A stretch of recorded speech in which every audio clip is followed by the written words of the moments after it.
Failure cannot be repeated. Humanity would perish. There would be no third chance. To fulfill its responsibilities under the Charter, the Security Council should immediately affirm the following actions. The United States shall immediately cease and desist from all explicit and implicit threats or use of force against Venezuela. The United States shall terminate its naval quarantine and all related coercive military measures undertaken in the absence of authorization by the UN Security Council. The United States shall immediately withdraw its military forces from within and along the perimeter of Venezuela, including intelligence, naval, air, and other forward-deployed assets positioned for coercive purposes. Venezuela shall adhere to the UN Charter and to the human rights protected in the Universal Declaration of Human Rights. The Secretary-General, I recommend, should immediately appoint a special envoy mandated to engage relevant Venezuelan and international stakeholders and to report back to the Security Council within 14 days with recommendations consistent with the Charter, and the Security Council should remain urgently seized of this matter. All member states should refrain from unilateral threats, coercive measures, or armed actions undertaken outside the authority of the UN Security Council. In closing, Mr. President and distinguished members of the Council, peace and the survival of humanity depend on whether the United Nations Charter remains a living instrument of international law or is allowed to wither into irrelevance. That is the choice before this Council today. Thank you very much. I thank Mr. Sachs for his briefings. I now give the floor to Ms. Mercedes de Freitas.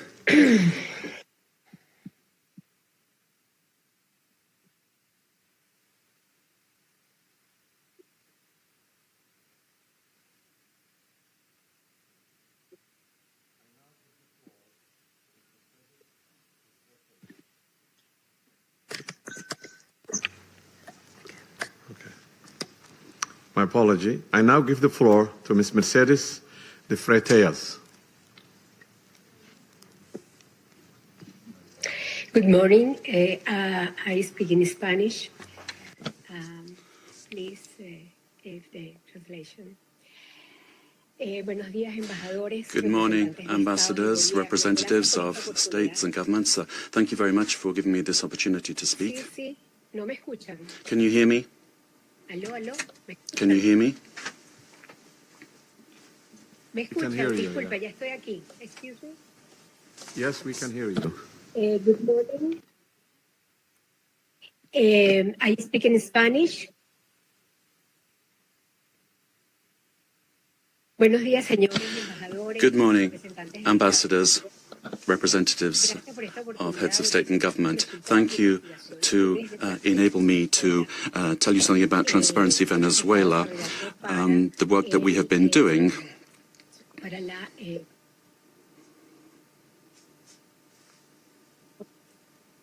Okay. We have organized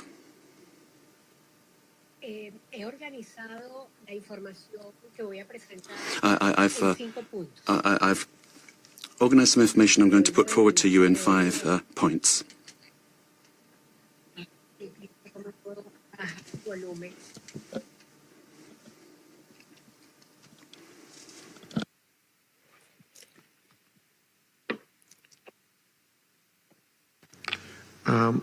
Continue. I've arranged the information I'm going to give to you in around 5 points. Let me make the most of my time. First of all, one, the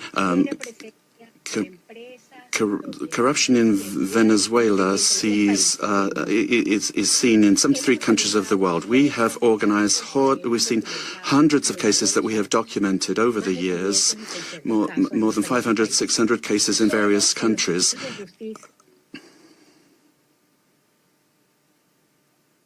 Continue, we can hear you. Go ahead, continue.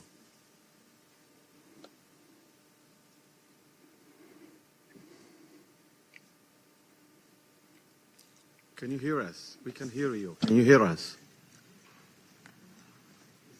Solo en los sistemas de justicia del 30% We looked at the justice systems of 30 countries, and 172 cases were dealt with for corruption, and more than $72 trillion were involved. $1 million were involved. This was public Venezuelan money. Nicolás Maduro and his family. The interpreter cannot hear the speaker. Ha sido el instrumento central, involucrada directa e indirectamente en el 90%. It was a system that was involved in 90% of the corruption cases. Point number 2. The national criminal organizations. The interpreter cannot hear the speech to provide sufficient interpretation. I apologize. Soportar, proteger y dirigir las operaciones ilícitas. Las economías ilícitas de oro, droga, extorsión y trata de personas alcanzaron en 2024 $8.000 billones de dólares. Can you hear us? Ms. Freitas? De la producción de oro, ¿sí? Can you hear us? The interpreters cannot hear you. Can you slow down and raise your voice a little bit? Hay un delay. There's a delay, says the speaker.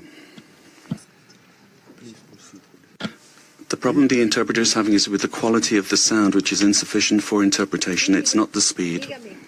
Sí, la oigo con delay. I'm hearing you, but with a delay, says the speaker. I can hear you, though. Please proceed now.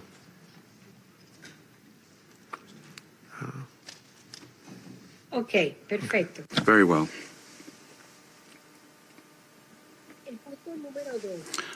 Point 2. National and international criminal organizations have a symbiotic relationship with the regime of Nicolás Maduro, sharing capacity, using the state structures to facilitate their work and to protect illicit operations in gold, for example, drugs, extortion, and human trafficking. And according to our estimates,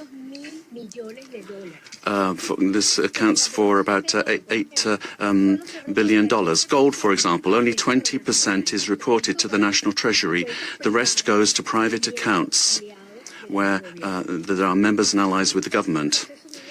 This mining industry has exploited so many people using national parks and also the Amazon area. And then to launder the money from corruption, the network has money laundering structures that are very sophisticated. And since 2021, they've been involved in this work. 3, great corruption has led to a decrease in the income of the state and therefore public expenditure, and therefore affecting the quality of basic services. The current economy is in crisis. There's no money either to service the debt.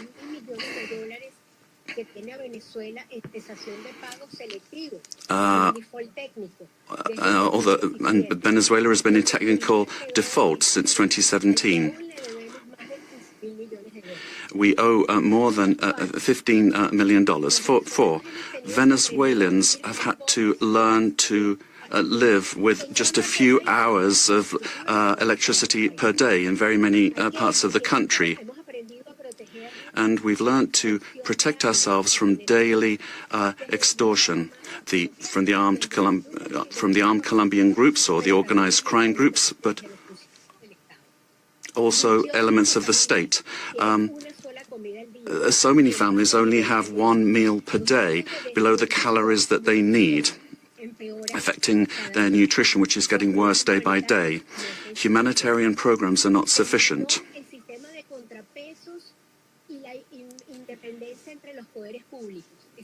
And then 5, there's no checks and balances between government departments. The government has captured all institutions, beginning with the justice institutions and also the oil company responsible for the majority of income for the country. In order to maintain control and the impunity of these illicit operations, a repressive system that's getting worse and worse is being applied. And to date, there are more than 1,000 political prisoners. At the end of the year, 26 people died during torture or because of a lack of medical care. The United Nations has documented many of these cases. We need a transparent state that is accountable, that will guarantee the rule of law and human rights, that will protect public goods for everyone without privilege, a system that's autonomous and independent. We need investment in building capacity that will enable us to have a dignified life. We must respect the will of the Venezuelan people to live in peace and democracy. And finally, a request to you. Freedom for all political prisoners in the country. Thank you very much. I thank to Ms. Freitas for her briefing. I now give the floor to those council members who wish to make statements. I give the floor to the representative of Colombia.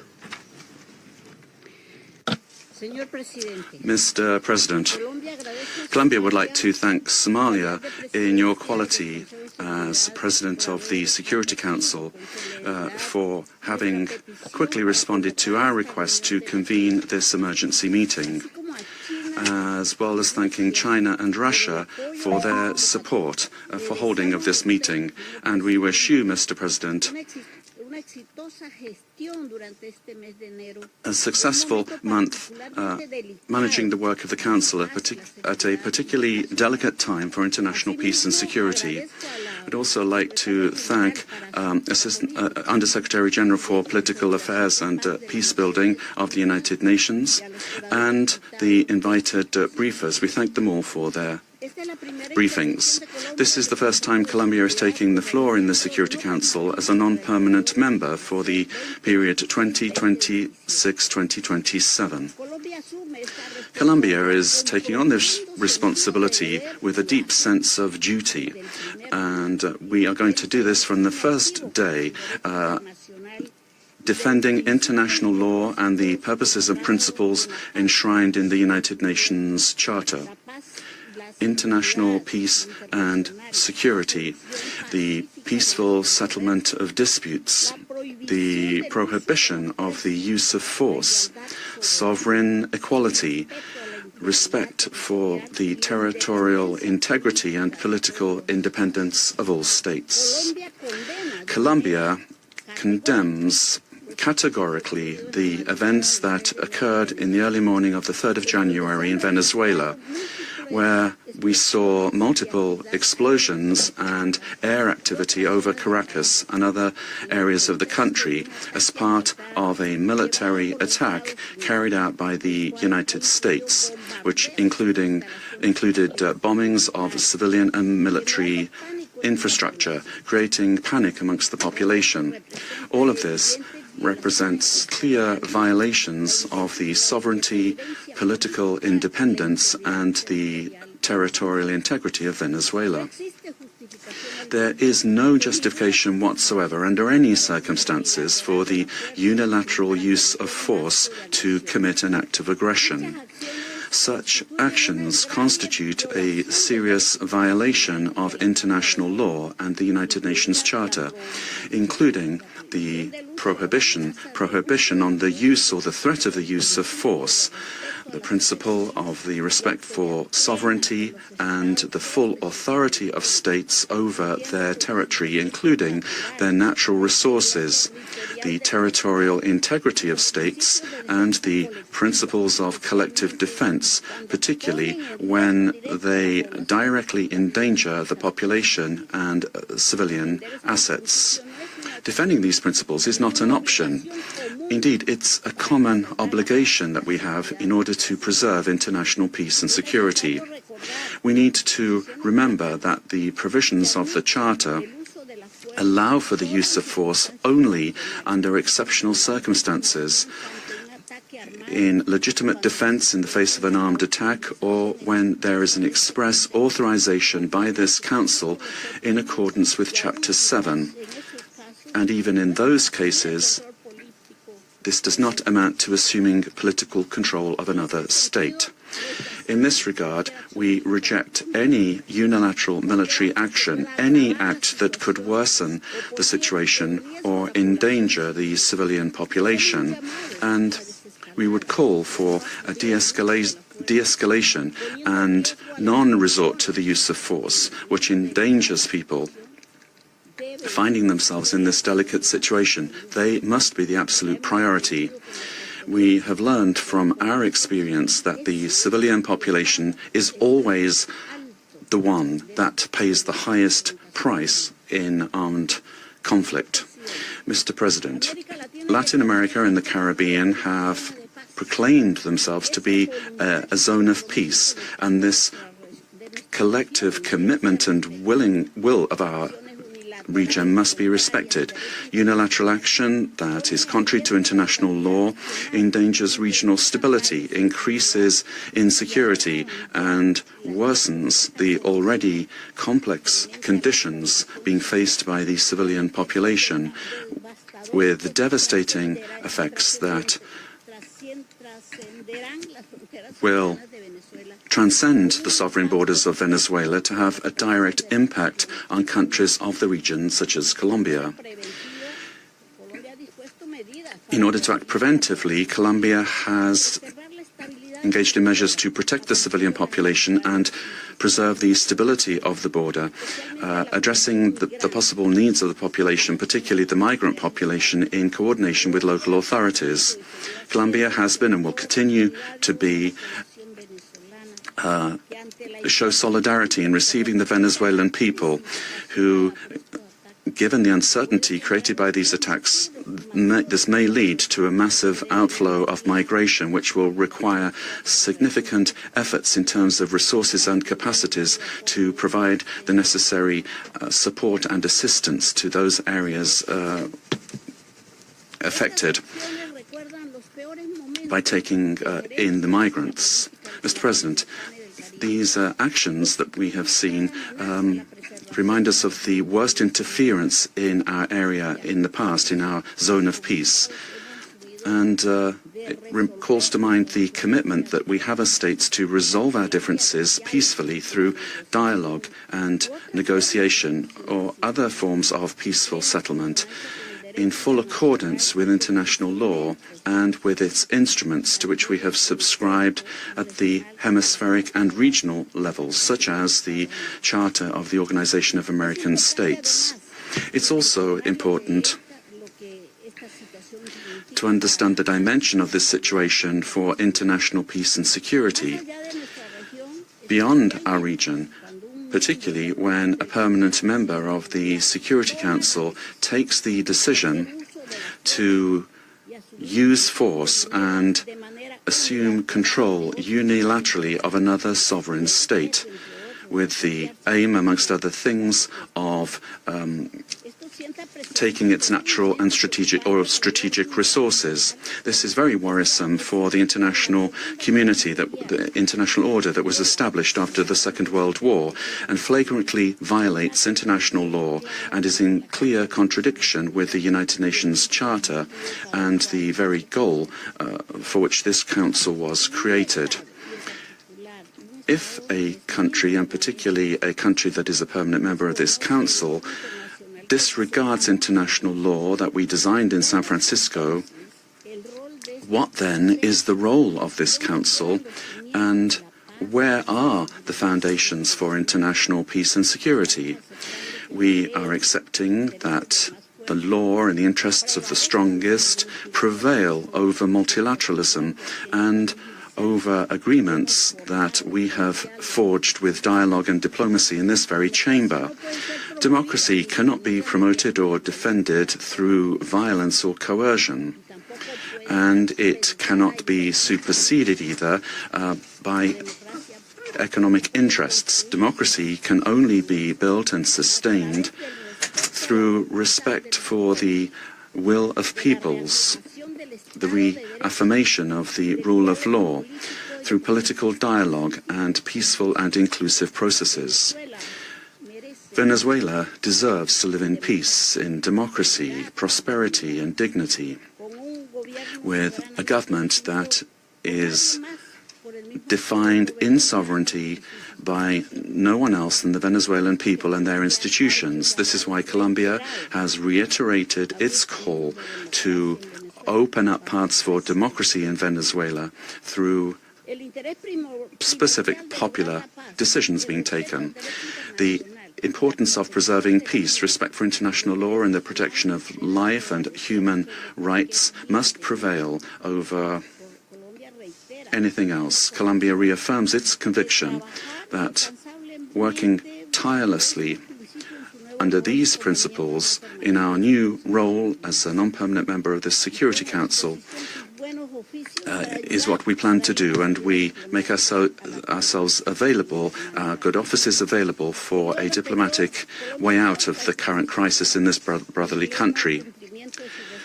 We will meet our responsibility, primary responsibility, to maintain international peace and security. And given the seriousness of the events, we will continue to pay attention to this issue.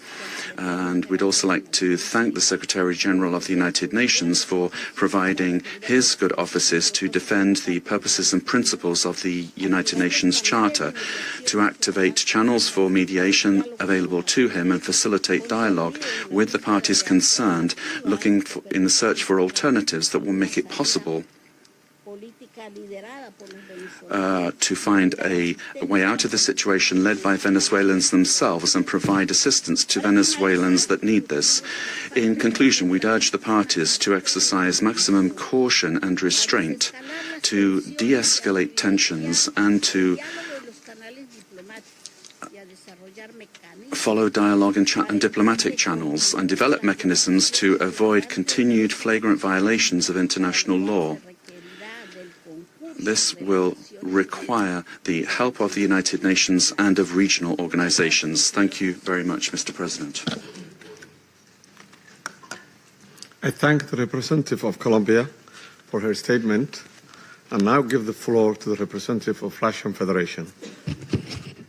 Mr. President, first and foremost, we wish to congratulate you on your accession to the presidency of the Security Council. And second, we wish to welcome the newly elected members of the Security Council.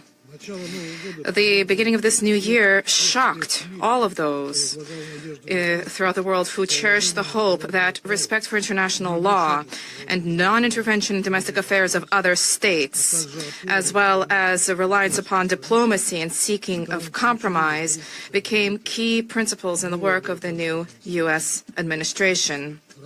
The assault against the leader of Venezuela, compounded by the deaths of dozens of Venezuelan and Cuban citizens, in the eyes of many has become a harbinger of a turn back to the era of lawlessness and U.S. domination by force, chaos, and lawlessness, which continues to afflict dozens of states in various regions of the world.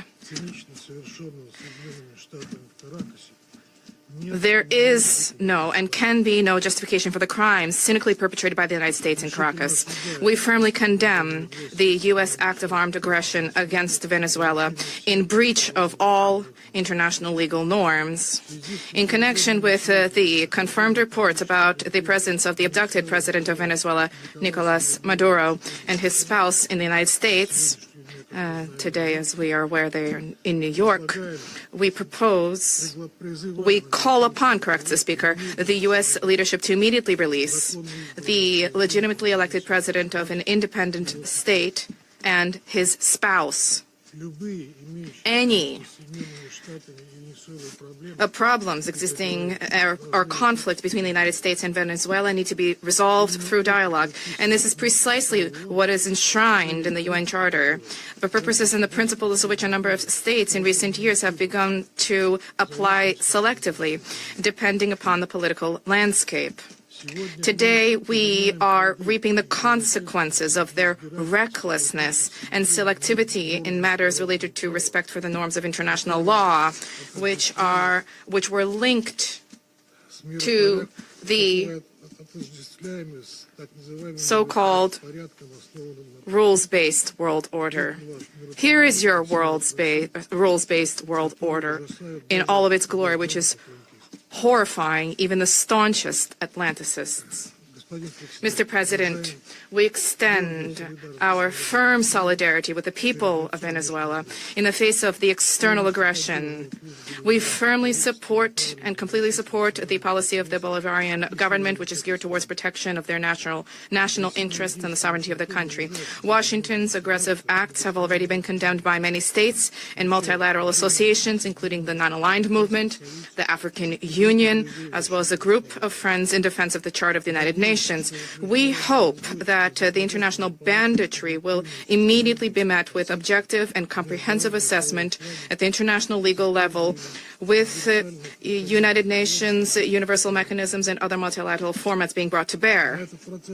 This process must not be impacted by the recognition or non-recognition by any given states or groups of states of the legitimacy of Nicolás Maduro.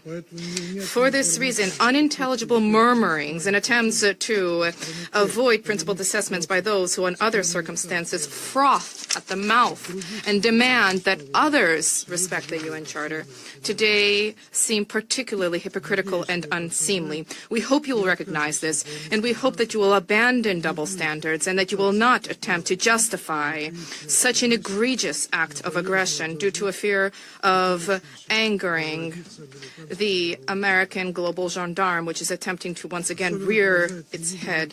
We are particularly appalled by the unparalleled cynicism with which Washington did not even attempt to conceal the true aims of its criminal operation, namely the establishment of unbridled control over Venezuela's natural resources and the assertion of their hegemonical ambitions in Latin America. In this way, Washington is generating fresh momentum for neocolonialism and for imperialism, which were repeatedly, decisively condemned and repudiated by the peoples of this region and by the global South as a whole. Distinguished colleagues, under these circumstances, it is exceedingly important for the entire international community to unite and to definitively reject the methods and tools of U.S. military foreign policy, which have been demonstrated in the case of Venezuela. This is the only way it is possible to compel Washington to revisit and to abandon their dangerous misconceptions. As we stated during previous meetings on Venezuela, the bell now tolls across the region, ringing for every country of the Western Hemisphere. The bell is ringing for all UN member states and for the future of the organization itself. Failing to hear this call today is tantamount to projecting cowardice and the lack of principle, essentially blessing ongoing encroachments of international law and rejecting civilized international conduct as a whole. We cannot allow the United States to proclaim itself as some kind of a supreme judge, which alone bears the right to invade any country, to label culprits, to hand down and to enforce punishments, irrespective of notions of international law, sovereignty, and non-intervention. Is this the world we sought to attain as we marked the 80th anniversary of the adoption of the Charter of the United Nations, when we all signed on to the relevant Security Council presidential statement? Is this the aim of United Nations reform, which we all advocate? Or has the United Nations and Security Council thereof, do they no longer exist? And is there need now to seek from Washington a patent rule, so to speak? And is the self-determination of every person's and their right to determine their future worthless? These are the questions that we all must address today. And if this response is sincere, if it is principled, then perhaps the U.S. leadership, too, which openly is asserting intention to run another country for the benefit of the United States, they will perhaps glance at their own constitution, their constitution of the United States, which begins with the words, "We the people of the United States," and will begin, in fact, to recognize the sovereignty of other states rather than deposing inconvenient regimes. Thank you. I thank the representative of Russian Federation and now give the floor to the representative of China. President, China supports the Security Council holding an emergency meeting regarding the United States military strikes on Venezuela. And thanks USG DiCarlo for reading out the briefing of the Secretary-General Guterres. I have listened carefully to the statements of the briefers, and we welcome to this meeting the permanent representative of Venezuela and representatives of other countries. On January the 3rd, the United States blatantly launched large-scale military strikes against Venezuela, forcibly seized Venezuelan President Nicolás Maduro and his wife, and took them out of the country. It claimed that it will run Venezuela and even didn't rule out launching a second round of military operations on an even larger scale. China is deeply shocked by and strongly condemns the unilateral, illegal, and bullying acts of the U.S. For some time now, the international community has repeatedly expressed grave concern over the U.S. sanctions, blockade, and threats of force against Venezuela.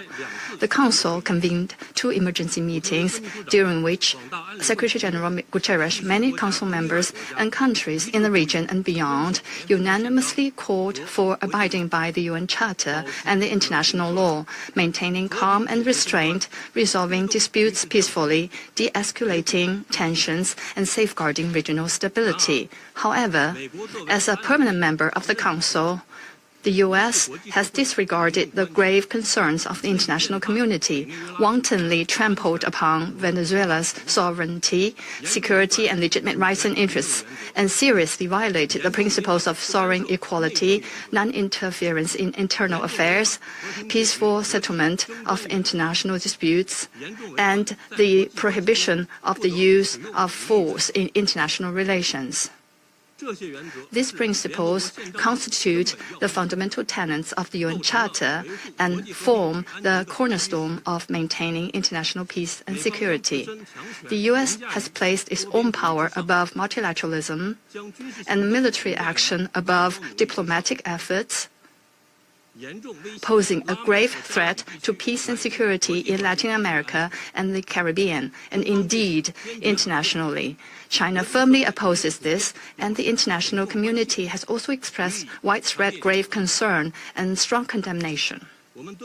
We urge the U.S. to heed the overwhelming voice of the international community, abide by international law and the purposes and principles of the UN Charter, cease infringing upon the sovereignty and security of other countries, stop toppling the government of Venezuela, and return to the path of political solutions through dialogue and negotiations.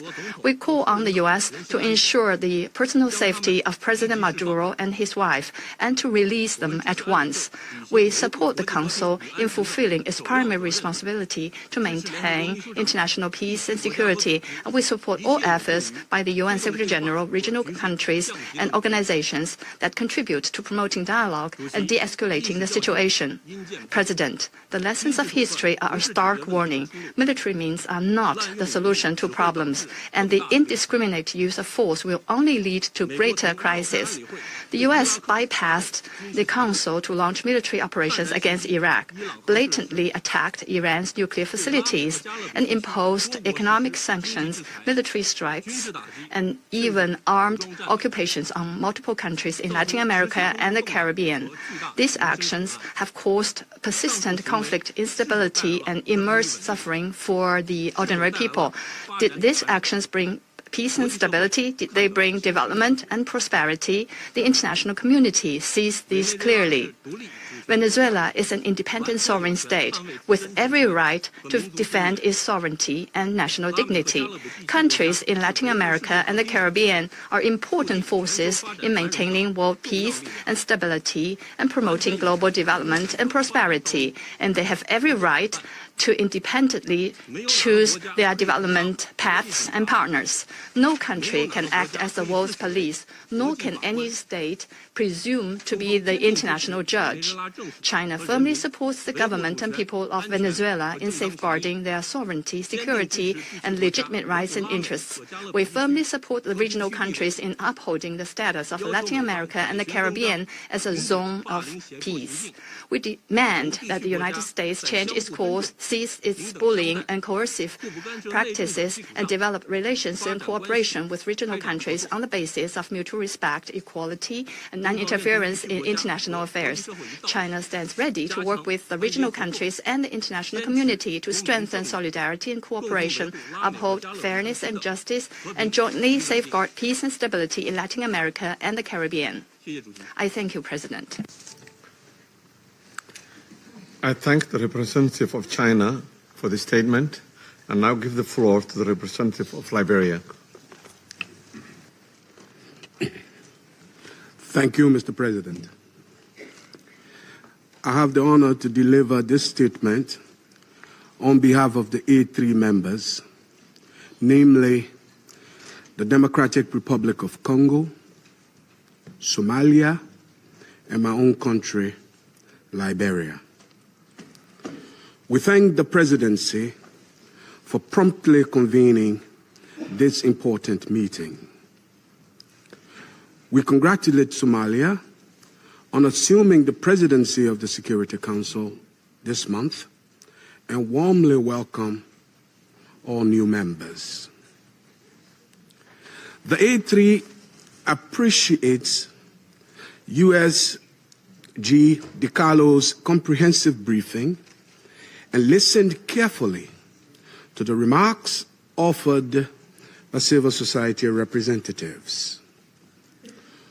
We also welcome the representative of Venezuela and the representatives of the region to this meeting.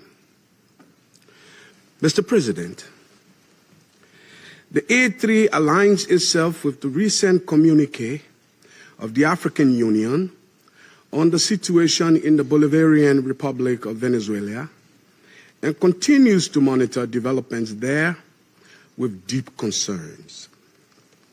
In particular, we note reports regarding the detention of President Nicolás Maduro and his wife and incidents involving Venezuelan institutions. Such developments present serious challenges not only to Venezuela's internal stability, but also underscore the imperative to safeguard the broader peace and security of the region. The A3 remains steadfast in its commitment to the fundamental principles of international law, including the full respect for the sovereignty and territorial integrity of states as enshrined in the Charter of the United Nations in the interest of regional stability and international peace. We believe these are essential foundations for international cooperation and peaceful coexistence. our position underscores the importance of dialogue, the peaceful settlement of disputes, and respect for constitutional and institutional frameworks. Mr. President, the complex situation in Venezuela requires a comprehensive response that is both inclusive and nationally owned. We continue to hold that a sustainable and peaceful resolution can only be found through constructive dialogue among Venezuelans themselves, with genuine respect for the aspiration and rights of the Venezuelan people, and with the constructive support of the international community. The A3 expresses its solidarity with the people of Venezuela and reiterates the African Union's commitment to peace, stability, and mutual respect among nations and regions.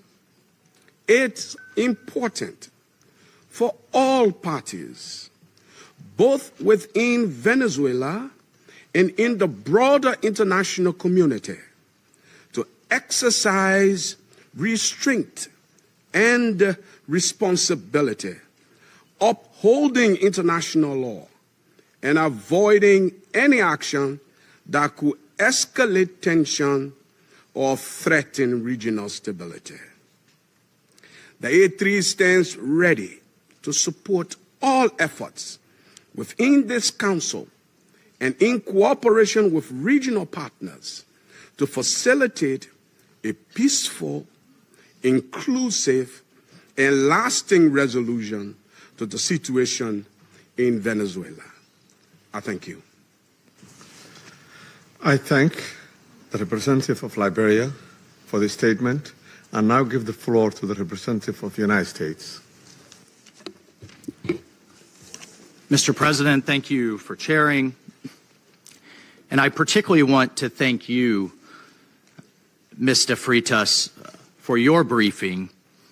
And I'll point out that Mr. Freitas is in exile, having fled the regime. Thank you for your courage, and thank you for shedding a light on the true atrocities of the illegitimate Maduro regime. This past weekend, colleagues, the United States successfully carried out a surgical law enforcement operation facilitated by the U.S. military against two indicted fugitives of American justice, narco-terrorist Nicolás Maduro and Cilia Flores. Colleagues, Nicolás Maduro is responsible for attacks on the people of the United States, for destabilizing the Western Hemisphere, and illegitimately repressing the people of Venezuela. As Secretary Rubio has said, there is no war against Venezuela or its people. We are not occupying a country. This was a law enforcement operation in furtherance of lawful indictments that have existed for decades. The United States arrested a narco-trafficker who is now going to stand trial in the United States in accordance with the rule of law for the crimes he's committed against our people for 15 years. A similar action was taken in 1989 against Manuel Noriega. He was arrested, indicted, convicted in a court of law, served in prison in the United States and in Panama, and the Panamanian people, the American people, are safer for it. And undeniably, the region was more stable. This law enforcement action was directed consistent with the President of the United States' responsibility as Commander-in-Chief to protect Americans at home and abroad against a fugitive who is directly responsible for narco-terrorism that has killed hundreds of thousands of Americans and created destabilizing violence throughout our hemisphere. Nicolás Maduro and his co-defendant, Cilia Flores, have been transferred here to the United States to stand trial for their crimes. Maduro was indicted by a grand jury in the Southern District of New York and faces very serious criminal charges for his involvement in a wide-ranging conspiracy to conduct narco-terrorism, to traffic cocaine and other drugs, and conducting international weapons trafficking. The overwhelming evidence of his crimes will be presented openly in U.S. court proceedings. Colleagues, Maduro is not just an indicted drug trafficker. He was an illegitimate so-called president. He was not a head of state. For years, Maduro and his cronies have manipulated Venezuela's electoral system to maintain their illegitimate grip on power. In fact, just 2 years ago in 2024, a UN panel of experts report found that the election in that year was absolutely and completely a farce and fell well short of the most basic transparency and integrity measures essential to upholding credible elections. If the UN and the United Nations in this body confers legitimacy on an illegitimate narco-terrorist and the same treatment in this charter of a democratically elected president or head of state, what kind of organization is this? We should note that over 50 countries, many nations, including the European Union, including a number of Latin American countries in the region, and of course the United States, again, over 50 countries rejected the legitimacy of Maduro's re-election following the disputed 2024 elections and do not recognize him as Venezuela's legitimately elected president. Maduro unlawfully refused to peacefully cede power after the Venezuelan people voted him out of office in the 2024 election.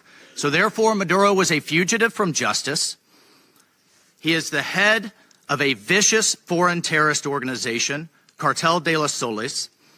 This regime-sponsored enterprise coordinates with and relies on other vicious criminal organizations, namely Tren de Aragua, again, among others, to carry out its objective of using illegal narcotics as a weapon against the United States. And for its part, Tren de Aragua is a designated foreign terrorist organization with thousands of members, many of whom have unlawfully infiltrated the United States and are conducting irregular warfare and undertaking hostile actions against the American people and against the United States. It's terrorizing criminals commit brutal crimes, including murders, kidnappings, extortions, and human, drug, and weapons trafficking.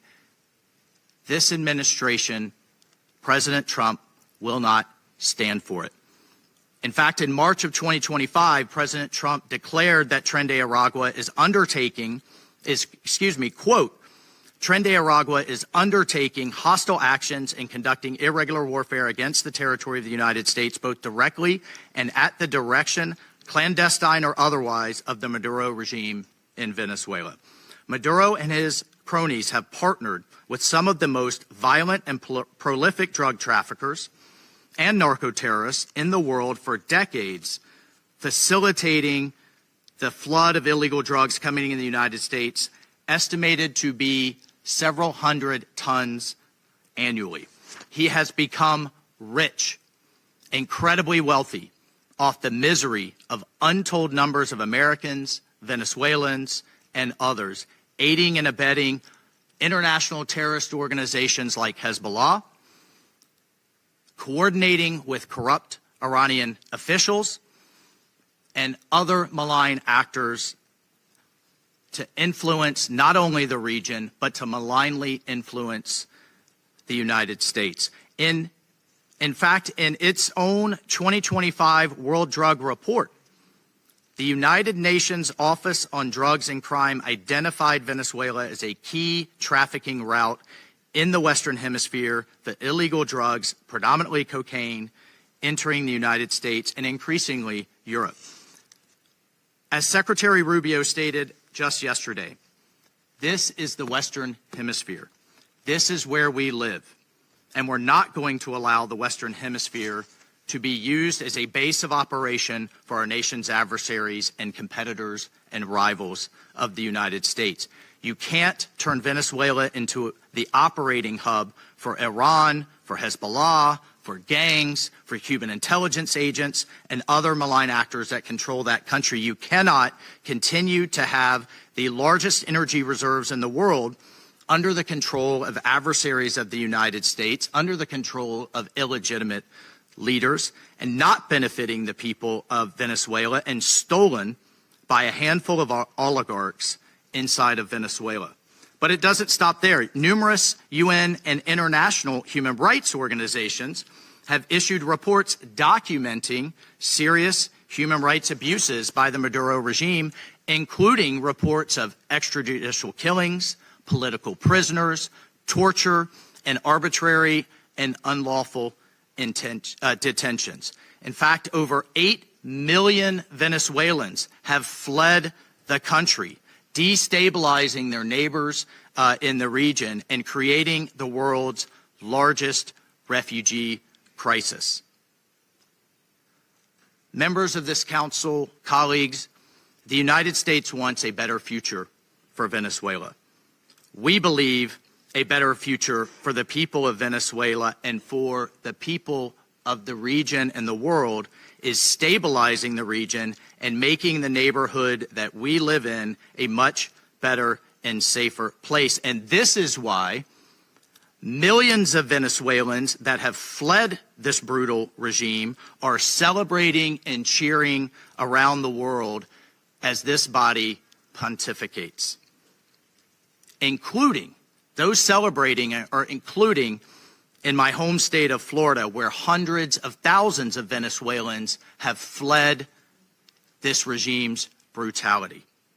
I want to reiterate, President Trump gave diplomacy a chance. He offered Maduro multiple off-ramps. He tried to de-escalate. Maduro refused to take them. President Trump made it clear that the narco-terrorism must stop, and yet it continued. The United States will not waver in our actions to protect Americans from the scourge of narco-terrorism and seeks peace, liberty, and justice for the great people of Venezuela. I thank you, Mr. President. I thank the representative of the United States and now give the floor to the representative of Panama. Gracias, señor presidente. Thank you, Mr. President.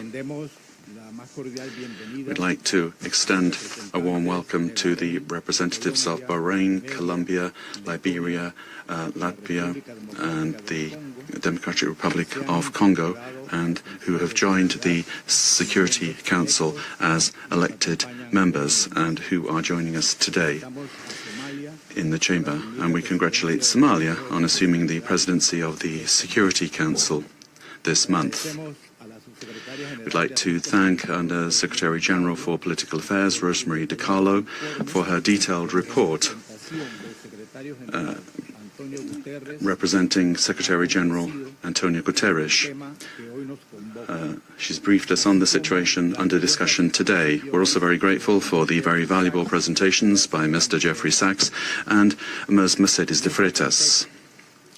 In this context, the Republic of Panama would like to refer to the situation that has taken place in the territory of the Bolivarian Republic of Venezuela, which is of concern due to its possible impact on peace and regional stability. However, in the light of the unfortunate reality of the facts that we've seen, we now need to turn our attention constructively towards the future of Venezuela. However, it's important to point out that in terms of a constant principle of our foreign policy, Panama would like to reiterate our unfailing commitment to multilateralism, to the sovereignty of states, and to the unrestricted respect for international law, especially the principles enshrined in the United Nations Charter, including non-intervention, respect for territorial integrity, and the prohibition of the use of force. This is mentioned in Article 2 of the United Nations Charter. These principles are, and they continue to be, the indispensable framework for the peaceful coexistence between nations. Panama also believes it's necessary to highlight that the situation Venezuela is facing is unfolding in an environment marked by the disregard for the will of its people, as well as by a sustained erosion of democratic institutions. In this regard, Panama reiterates that it does not and will not recognize the authoritarian and illegitimate regime that has held Venezuelan men and women hostage, plunged them into one of the gravest political, social, humanitarian, and security crises in our region. Unfortunately, we have witnessed how the situation has gradually deteriorated under the regime, especially over the last year, with increased systemic erosion of democracy, the hollowing out of institutions, and the rise of authoritarian and repressive practices, which have contributed to an unfortunate outcome and therefore cannot be ignored by the international community. In particular, it is essential to call for the unconditional release of persons detained for political reasons. Many of them have been deprived of their liberty merely for raising their voices in a context in which dissent is not tolerated. From this moment on, we must demand that all political prisoners that the regime continues to hold hostage, Venezuelans and foreigners alike, be released without delay. Their physical well-being and safety must be guaranteed. Likewise, freedom of expression and the unequivocal respect for human rights must be immediately ensured. In this context, Panama underscores that its position does not stem solely from a principled democratic solidarity, but also from direct impact. A Panamanian citizen, Mr. Olmedo Núñez, remains arbitrarily detained in Venezuela without formal charges, without due process, without full access to a defense, and without effective consular guarantees. Added to this is the human impact of a multidimensional crisis that has forced around 9 million Venezuelans, men and women, to leave their homes, compelled to live in displacement and vulnerability as a consequence of the institutional and social collapse generated by the regime. A crisis that has had significant regional repercussions, reflected both in the irregular migration flows from south to north of a significant number of Venezuelan nationals, as well as reverse migration movements, including also a lot of Venezuelans, the effects of which are felt particularly in countries of transit and destination that this affects, including Panama. And this has decisively contributed to illegal migration. In the face of this reality, Panama issues a clear and firm call for Venezuela's short-term future to be fully democratic. Power emanates from the people, and as stated by His Excellency, the President of the Republic of Panama, José Raúl Molino, the people, the true sovereign, have already spoken at the polls, granting an indisputable victory with 70% of the votes on July 28, 2024, to the opposition candidate, Mr. Edmundo González Urrutia, as well as to Maria Corina Machado, who was prevented by the regime from running despite having won the primary with 93% of the votes on October 22, 2023. Additionally, the popularity of both has increased in recent months, including among police and military sectors. The elected government has the teams and work programs ready to be implemented immediately, guaranteeing an orderly transition that provides the rule of law, respect for human rights, and confidence.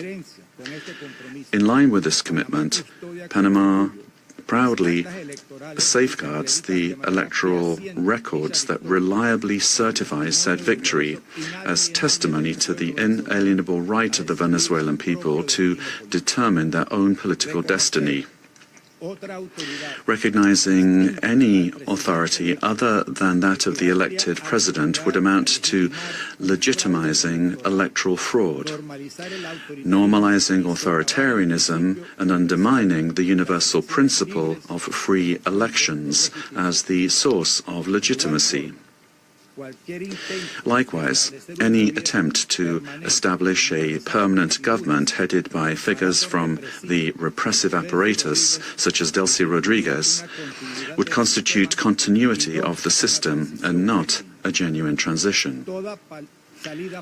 Any political solution must be peaceful, it must be democratic, and led by the Venezuelans, with the responsible assistance of the international community, including the United Nations and regional mechanisms such as the Organization of American States. Panama does not wish and would like to avoid a scenario in which Venezuela's reality simply evolves into a change from one crisis to another, one crisis replacing another. There can be no genuine transition with Madurismo if it remains. Or if we have the same power structures preserved under new names. Any arrangement that keeps figures associated with the repressive apparatus at the center of governance would, in practice, constitute continuity of the system and not a real transition. Comparative experience shows that merely nominal transitions tend to prolong conflicts, intensify migratory flows, and perpetuate regional instability to the detriment of international peace and security. Panama will always stand in solidarity with an orderly and democratic transition process, anchored in the popular will already expressed at the polls on July 28, 2024, aimed at restoring democratic institutions through an interim period strictly limited in time, the sole purpose of which is to create the conditions necessary for the effective exercise of the Venezuelan people's right to self-determination. As a country that recovered its democracy and sovereignty, Panama can state clearly that there can be no peace without legitimacy, nor legitimacy without democracy, and that every democracy is ultimately based on respect for the popular will. Mr. President, Panama, due to our commitment to multilateralism and international law, in its capacity as member of the Security Council, will continue to contribute responsibly to collective efforts aimed at preserving peace, strengthening democracy, and supporting legitimate and sustainable solutions anchored in the sovereign will of peoples and respect for international law. Thank you very much. I thank the representative of Panama for the statement and now give the floor to the representative of Latvia. Thank you, Mr. President. At the outset, I would like to congratulate Somalia on assuming the presidency of the United Nations Security Council in January, and wish you all success. Latvia takes its seat on the Council with a profound sense of honour and responsibility for this role. And let me thank Under Secretary-General Rosemarie DiCarlo for today's briefing on behalf of the Secretary-General, and I thank the invited briefers. The Security Council bears primary responsibility for the global efforts to uphold peace, security and rule of law worldwide. Latvia recalls that under all circumstances, the principles of international law and the UN Charter must be upheld. All efforts now focus on ensuring de-escalation and stability in Venezuela, based on inclusive dialogue and broad societal support. Latvia encourages all relevant actors to prioritise diplomatic efforts and work collectively towards a peaceful, democratic and sustainable future for Venezuela. Latvia stands in solidarity with the people of Venezuela and their right to freedom and democracy. Rights that were not respected by the Maduro regime during 2024 presidential elections and before, and which remain unmet to this day. The regime of Nicolás Maduro was rooted in mass repression, corruption, organised crime, including drug trafficking, and posed a grave threat to security of the region and the world. It has repeatedly violated the UN Charter and undermined international law, including through open support for Russia's aggression against Ukraine. The Maduro regime does not represent the will of the Venezuelan people and has relied on widespread, systematic repressions of human rights across the country to maintain power.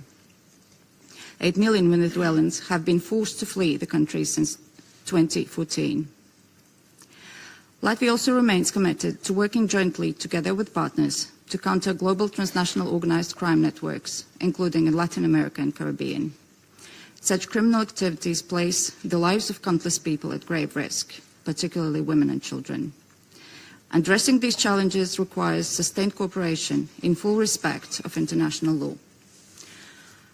Latvia continues to closely monitor the situation in Venezuela and stands prepared to continue working with its partners to support a peaceful, democratic and just transition that reflects the aspirations of the Venezuelan people. And I thank you. I thank the representative of Latvia for her statement and now give the floor to the representative of Denmark. Thank you, Mr. President. And let me also thank Under Secretary-General DiCarlo for her briefing on behalf of the Secretary-General. We also listened carefully to the briefing by Ms. de Freitas and Mr. Sachs. Mr. President, Denmark joins the Secretary-General in expressing deep concern over the evolving situation in Venezuela. Since this Council met to discuss the situation 2 weeks ago, we have seen a drastic escalation, culminating in a large-scale military operation on January 3rd. At our last meeting, Denmark urged all actors to strictly adhere to international law and to de-escalate tensions and exercise the necessary restraint. Today, we echo the Secretary-General in his concern regarding the worrying implications of this military action. Independent of the situation in Venezuela, these developments constitute a dangerous precedent. International law and the UN Charter, as a pillar of the international security architecture, must be respected by all states. Denmark recalls the foundational principle of international law that forbids states from threatening or using force against another state's territorial integrity and political independence. This imperative is enshrined in Article 2, Paragraph 4 of the UN Charter. Members of the UN Security Council have a special responsibility to uphold these principles. The principles of sovereignty, political independence and territorial integrity must be respected. The inviolability of borders is not up for negotiation.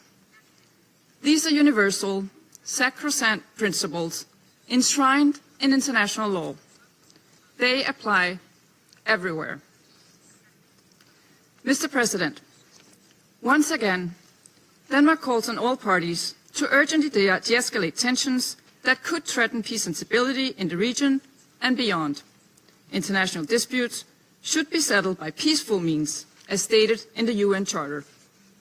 We further call on all parties to exercise maximum restraint and to engage in dialogue and diplomacy. Denmark takes note of official statements from the United States government stating that the military operations are to combat drug trafficking and stem the illicit flow of illegal narcotics. Denmark shares the priority of combating organized crime and drug trafficking, while reiterating that counter-narcotic efforts, as all other efforts, must be conducted in strict accordance with international law, including the fundamental rules and principles of the UN Charter. Mr. President, against this backdrop, Denmark wishes to recall our solidarity with the people of Venezuela. Denmark does not recognize Nicolás Maduro as the legitimate president of Venezuela following the lack of transparency and integrity in the 2024 presidential elections, which failed to meet basic democratic standards. In Maduro's attempts to cling to power, his authoritarian regime grew increasingly oppressive. His regime bears responsibility for widespread and systematic violations of human rights against his fellow citizens, and he should be held accountable. The victims of the Maduro regime's alleged crimes against humanity have to be heard. The Venezuelan people have a right to democracy and self-determination exercised through peaceful, inclusive, and credible democratic processes, free from fear of political persecution, intimidation, or repression, and external political interference.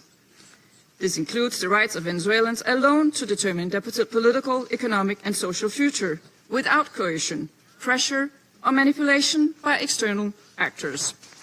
No state should seek to influence political outcomes in Venezuela through the use or threat of force or through other means inconsistent with international law. Venezuela's future can be decided only by the Venezuelans. We call on all parties and stakeholders to come together for a negotiated and peaceful transition to democratic rule in a process led by and owned by Venezuelans. At this critical and uncertain time, it is imperative that all parties fully respect human rights and international law. Denmark remains committed to supporting Venezuela and the aspirations of its people on its path to lasting political stability. I thank you. I thank the representative of Denmark for her statement and now give the floor to the representative of the United Kingdom. Thank you, President. I congratulate Somalia on the assumption of the presidency of the Council for the month of January. And I thank our briefers for their remarks. Colleagues, the Venezuelan people have suffered for years. This Council now meets at a pivotal moment for Venezuela's future. Maduro's actions created extreme levels of poverty, violent repression, and failing basic services. His regime's rule precipitated a displacement crisis affecting the whole region. The United Kingdom has long been clear that Maduro's claim to power was fraudulent.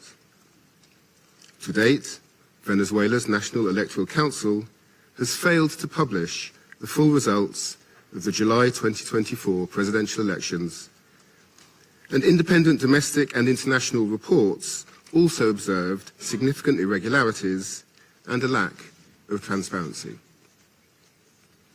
President, the United Kingdom wants to see a safe and peaceful transition to a legitimate government that reflects the will of the Venezuelan people. They deserve a government which reflects their vote at the ballot box and delivers a more stable, prosperous future for all Venezuelans. Finally, President, the United Kingdom reaffirms its commitment to international law and the principles enshrined in the Charter of the United Nations. These foundations are essential for maintaining global peace, security, and the rule of law. Thank you. I thank the representative of the United Kingdom for his statement and now give the floor to the representative of France. Merci, Monsieur le Président. Thank you, Mr. President. First and foremost, I wish to congratulate you upon the presidency of the Security Council during the month of January. I also wish to thank Madam Rosemary DiCarlo for having conveyed to us the information from the Secretary-General of the United Nations on the recent developments which have taken place in Venezuela. Mr. President, France has continued to stand in solidarity with the Venezuelan people as they face the crisis that has been plaguing them for far too many years, specifically and in particular since the summer of 2024. On the 20th of July, 2024, the Venezuelan people exercised their right to vote peacefully in order to shape the future of their country.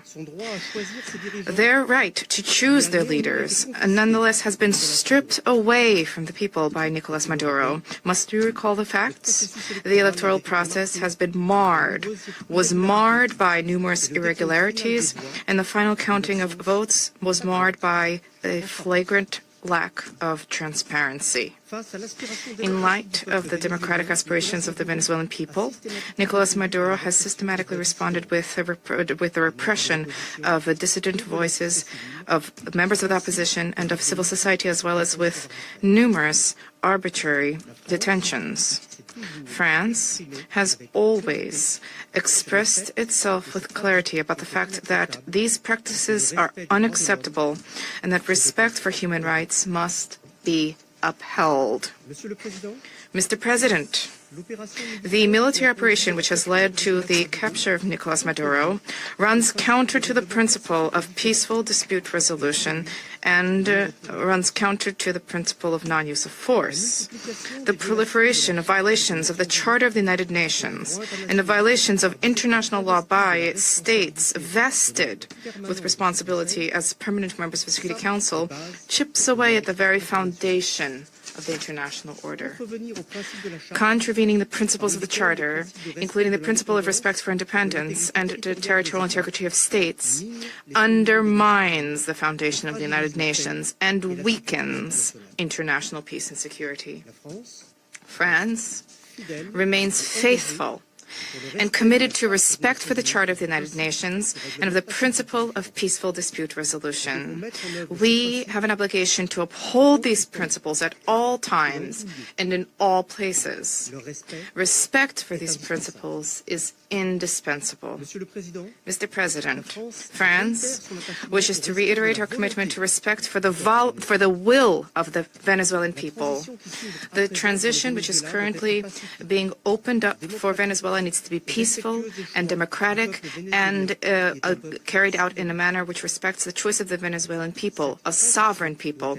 This transition must be led by and for the Venezuelans.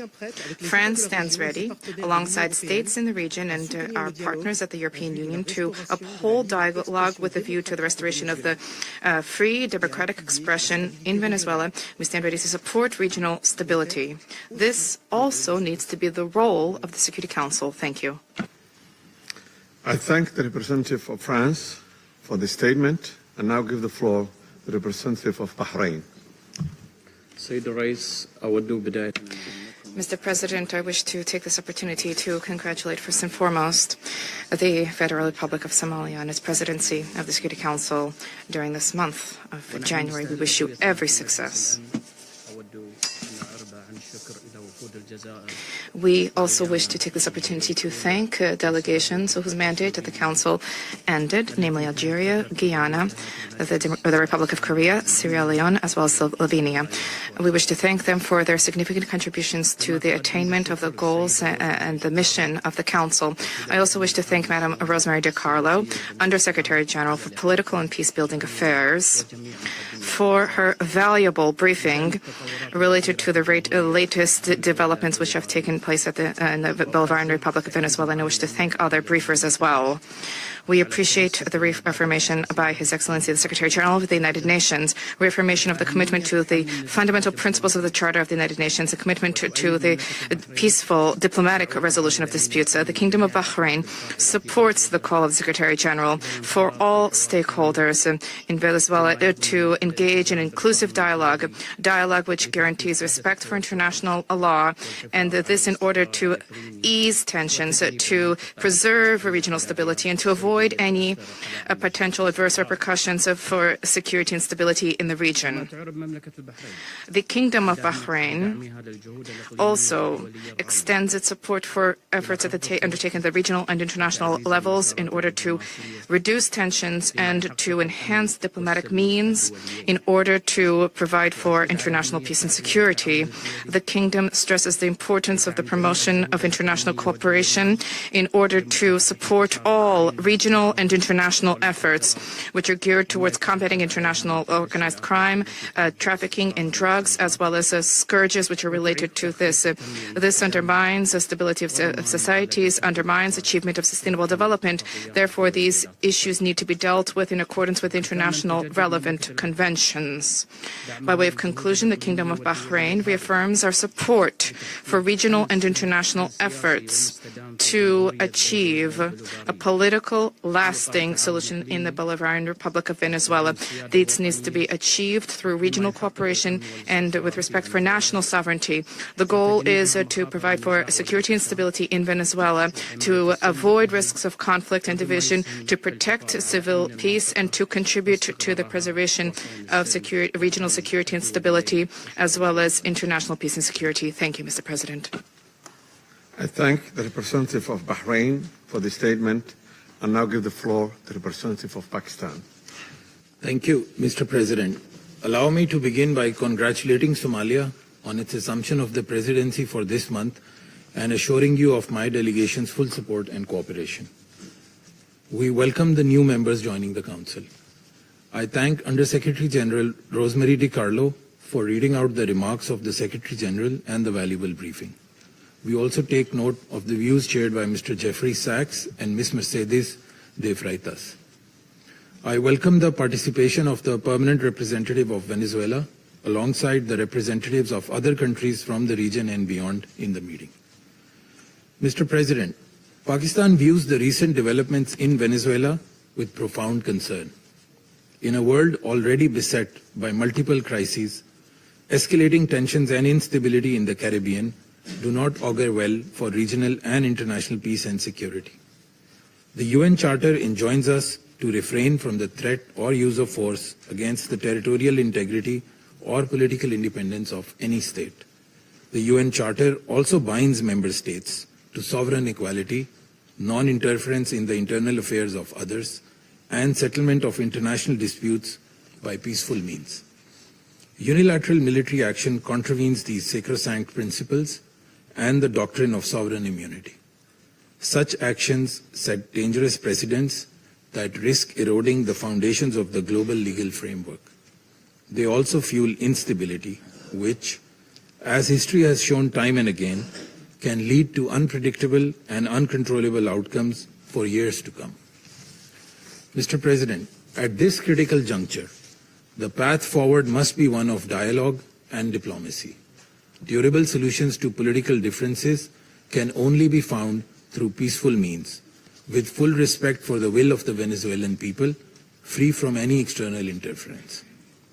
We hope that Latin American and the Caribbean region, as a zone of peace, will remain free from conflict and confrontation and continue its march towards enhanced regional cooperation and improved prosperity for the people.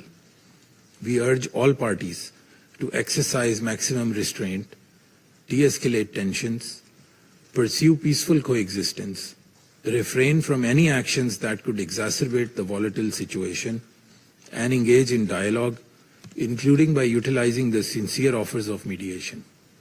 The good offices of the Secretary-General also always remain available for that purpose.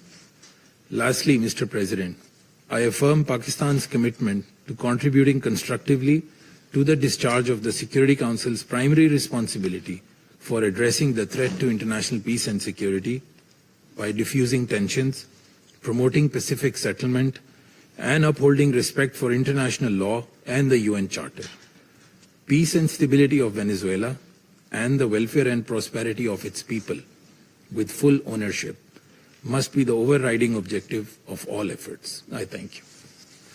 I thank the representative of Pakistan for the statement and now give the floor to the representative of Greece. Thank you, Mr. President. At the outset, I would like to congratulate Somalia for assuming the presidency of the Council for the month of January, and I would like to welcome the newly elected members joining the Council. I would also like to thank USG DiCarlo for her briefing on behalf of the Secretary-General, as well as Mr. Sachs and Ms. De Freitas for their remarks. Mr. President, Greece is closely monitoring developments in Venezuela. We urge all actors to exercise maximum restraint and to refrain from actions that would deepen the crisis and undermine prospects for peace and stability. Greece reiterates that the Charter of the United Nations and international law, including human rights law, must always be respected. We also recall the obligation of all parties to protect civilians, especially in times of heightened tensions. Greece shares the priority of combating transnational organized crime and drug trafficking, which pose a significant security threat worldwide. We reiterate that these challenges should be addressed through sustained cooperation in full respect of international law.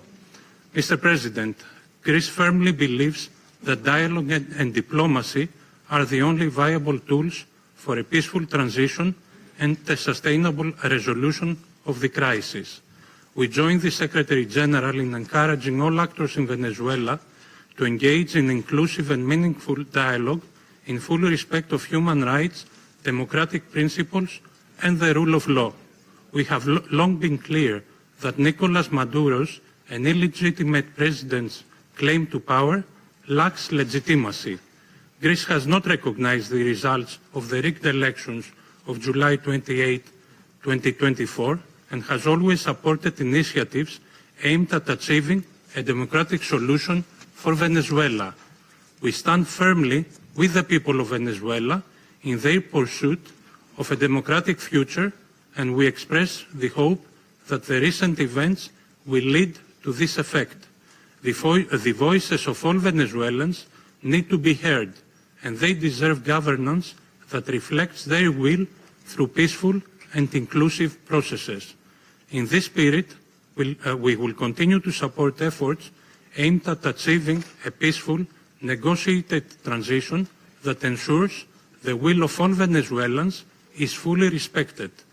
Greece stands ready to support all regional and international efforts aimed at the peaceful resolution of the crisis in line with the Charter of the United Nations and international law. I thank you. I thank the representative of Greece for this statement and now give the floor to the representative of Bolivarian Republic of Venezuela. Thank you very much, Mr. President. Before coming to the substance of our statement today, I think we need to make an institutional clarification.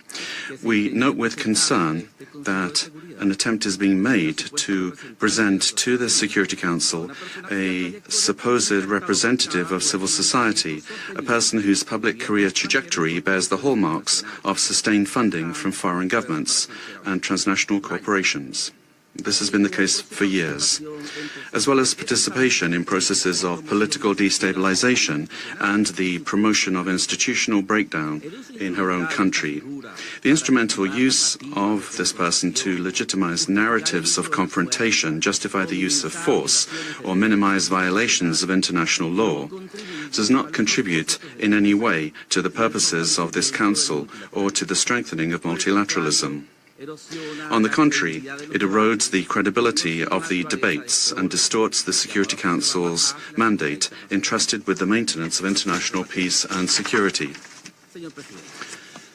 Mr. President, on January 3rd, 2026 is a date of profound historical significance, not only for Venezuela, but for the international system as a whole.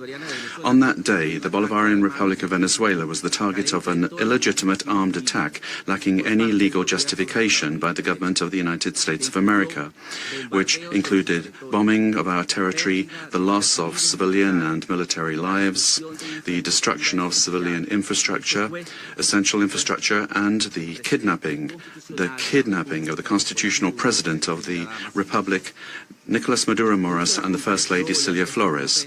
Venezuela comes before this Council today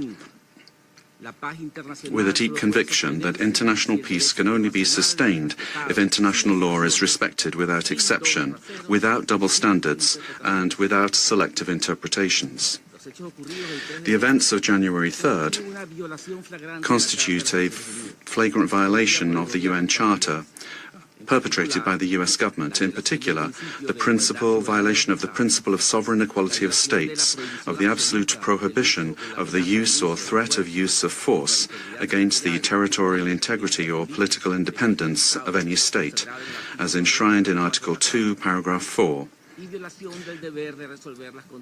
And a violation of the duty to settle disputes by peaceful means. Similarly, these acts also seriously violate the Geneva Conventions and its protocols, as indiscriminate attacks were carried out against the civilian population and assets. International human rights law has also been violated, particularly the right to life, personal integrity, and security. Of particular seriousness is the kidnapping of the President of the Republic by the government of the United States of America, which constitutes a direct violation of an essential norm of the international legal order, namely the personal immunity of heads of state in office. This immunity is not an individual privilege. It is an institutional guarantee that protects the sovereignty of states and the stability of the international system. Its disregard not only affects Venezuela, but also sets an extremely dangerous precedent for all states represented in this chamber, regardless of their size, power, or alliances. Mr. President, General Assembly Resolution 3314 clearly defines as an act of aggression the bombing of the territory of one state by the armed forces of another state, as well as the invasion or occupation, even without formal annexation. The events we are denouncing here unequivocally fit this definition. In 2004, the International Court of Justice affirmed that occupation exists when a state exercises effective control, even without formal annexation or the continuous presence of troops. Security Council Resolution 242, for its part, emphasizes that the acquisition of territory by force is inadmissible, while General Assembly Resolution 2625 establishes that the territory of a state shall not be subject to military occupation as a result of the use of force in contravention of the UN Charter.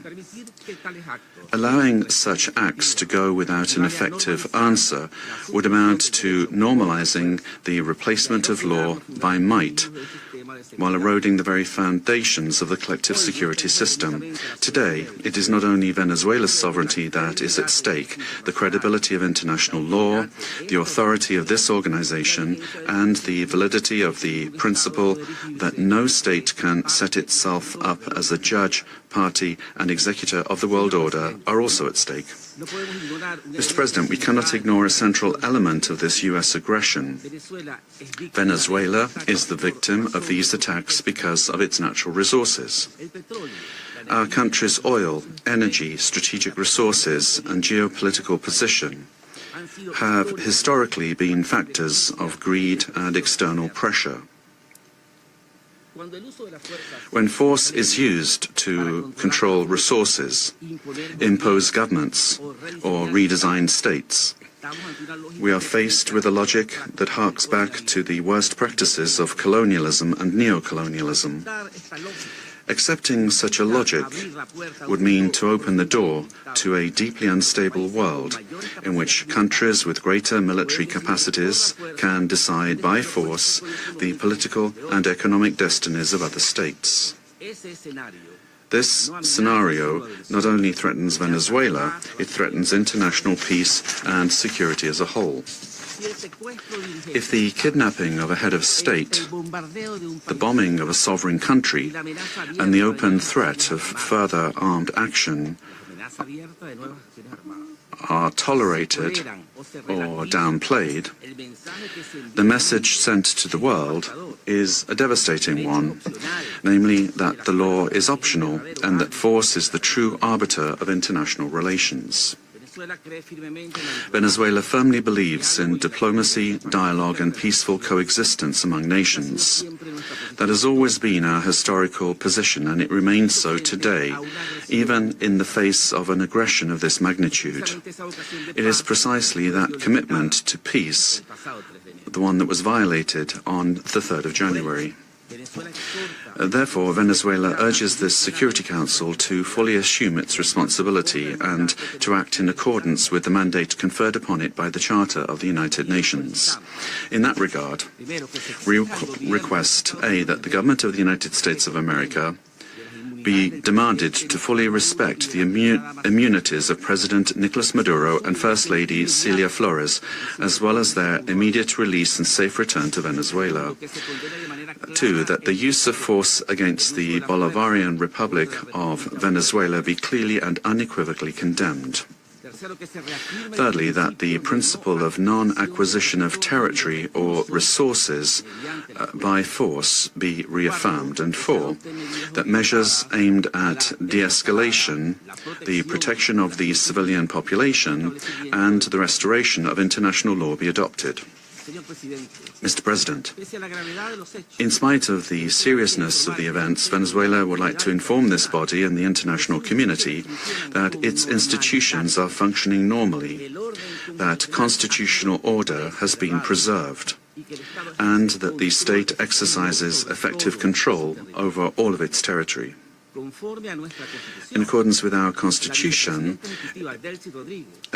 Executive Vice President Delcy Rodriguez is being sworn in as acting President of the Republic, thereby guaranteeing institutional continuity, stability, and internal peace. We wish to convey a message of serenity, confidence and hope to the Venezuelan people. Venezuela is a nation that believes in peace, work and dignity. Our commitment is to diplomacy and law, and the law is firm and unwavering. We defend our sovereignty without renouncing our values. We bet on dialogue without accepting imposition. We believe in a future of coexistence, development and mutual respect among nations. We trust that the Security Council will rise to the historic moment facing humanity and choose the path of legality, collective responsibility and peace. Thank you very much, Mr. President. I thank the representative of the Bolivarian Republic of Venezuela and now give the floor to the representative of Argentina. Buenos días. Good morning, and thank you very much, Mr. President. Mr. President, the government of the Argentine Republic values the decision and determination demonstrated by the President of the United States of America and by his government in the recent actions taken in Venezuela that resulted in the capture of the dictator Nicolás Maduro, leader of the Cartel of the Suns, declared a terrorist organization by Argentina in 2025, the same year in which Argentina also declared the Tren de Aragua a terrorist organization. The Argentine Republic trusts that these events represent a decisive step forward against narco-terrorism that affects the region, and at the same time open a stage that will allow the Venezuelan people to fully recover democracy, the rule of law and respect for human rights, in accordance with the principles of international law, and put an end to the oppression exercised for years by the authoritarian regime that plunged the Venezuelan people into poverty and forced 8 million Venezuelans to have to flee their country. Mr. President, the illegitimate regime of Nicolás Maduro has not only constituted a direct threat to Venezuelan citizens through the systematic violation of human rights, the appropriation of the country's resources and the destruction of democratic institutions, but also to the entire region by leading and exporting its networks of drug trafficking and organized crime. Since the inauguration of President Javier Milei, Argentina has been clear and consistent in its position regarding this situation. We have unequivocally denounced the lack of freedoms and the serious human rights violations, and we have actively contributed with the determination and responsibility to international efforts aimed at the return of democracy in Venezuela.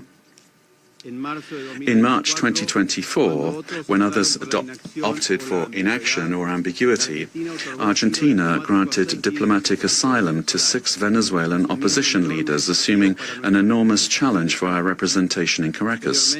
Subsequently, after denouncing the fraudulent nature of the result announced in the 28 July 2024 elections and recognizing Edmundo González Urrutia as president-elect, Argentina was expelled from Venezuela. Our embassy, where the asylum seekers remained, was subject to a permanent siege. Despite these pressures, the Argentine Republic maintained its unwavering conviction to continue denouncing the situation in Venezuela and to act in every available international forum so that Venezuela could once again embrace freedom and democracy. Mr. President, this is not the first time that Argentina has addressed this Security Council regarding the situation in Venezuela. On the 23rd of December last, we expressed our deep concern over institutional and humanitarian deteriorating situation, noting the effects of the illegitimate regime of Nicolás Maduro transcended the domestic sphere and negatively affected regional stability, constituting a concrete threat to hemispheric security.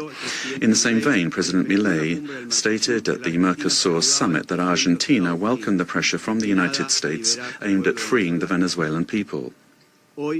Today, the international community faces a new scenario that poses a dual challenge: to support a genuine democratic transition in Venezuela and to contribute to the lasting restoration of peace and security in our region. Faced with both challenges, the Argentine Republic stands ready and willing to cooperate. We reaffirm our firm commitment to the full restoration of institutional normalcy and the rule of law in Venezuela, always safeguarding the freedom, human dignity and prosperity of the brotherly Venezuelan people, as well as our determination to continue fighting against the scourge of narco-terrorism and those who contribute to its financing. The process that begins today requires the firm and coordinated commitment of all those countries that have accompanied the Venezuelan people in their long struggle, so that Venezuela can leave behind more than 2 decades of political, humanitarian and social crisis and can finally be reunited with freedom, democracy, respect for human rights and economic prosperity.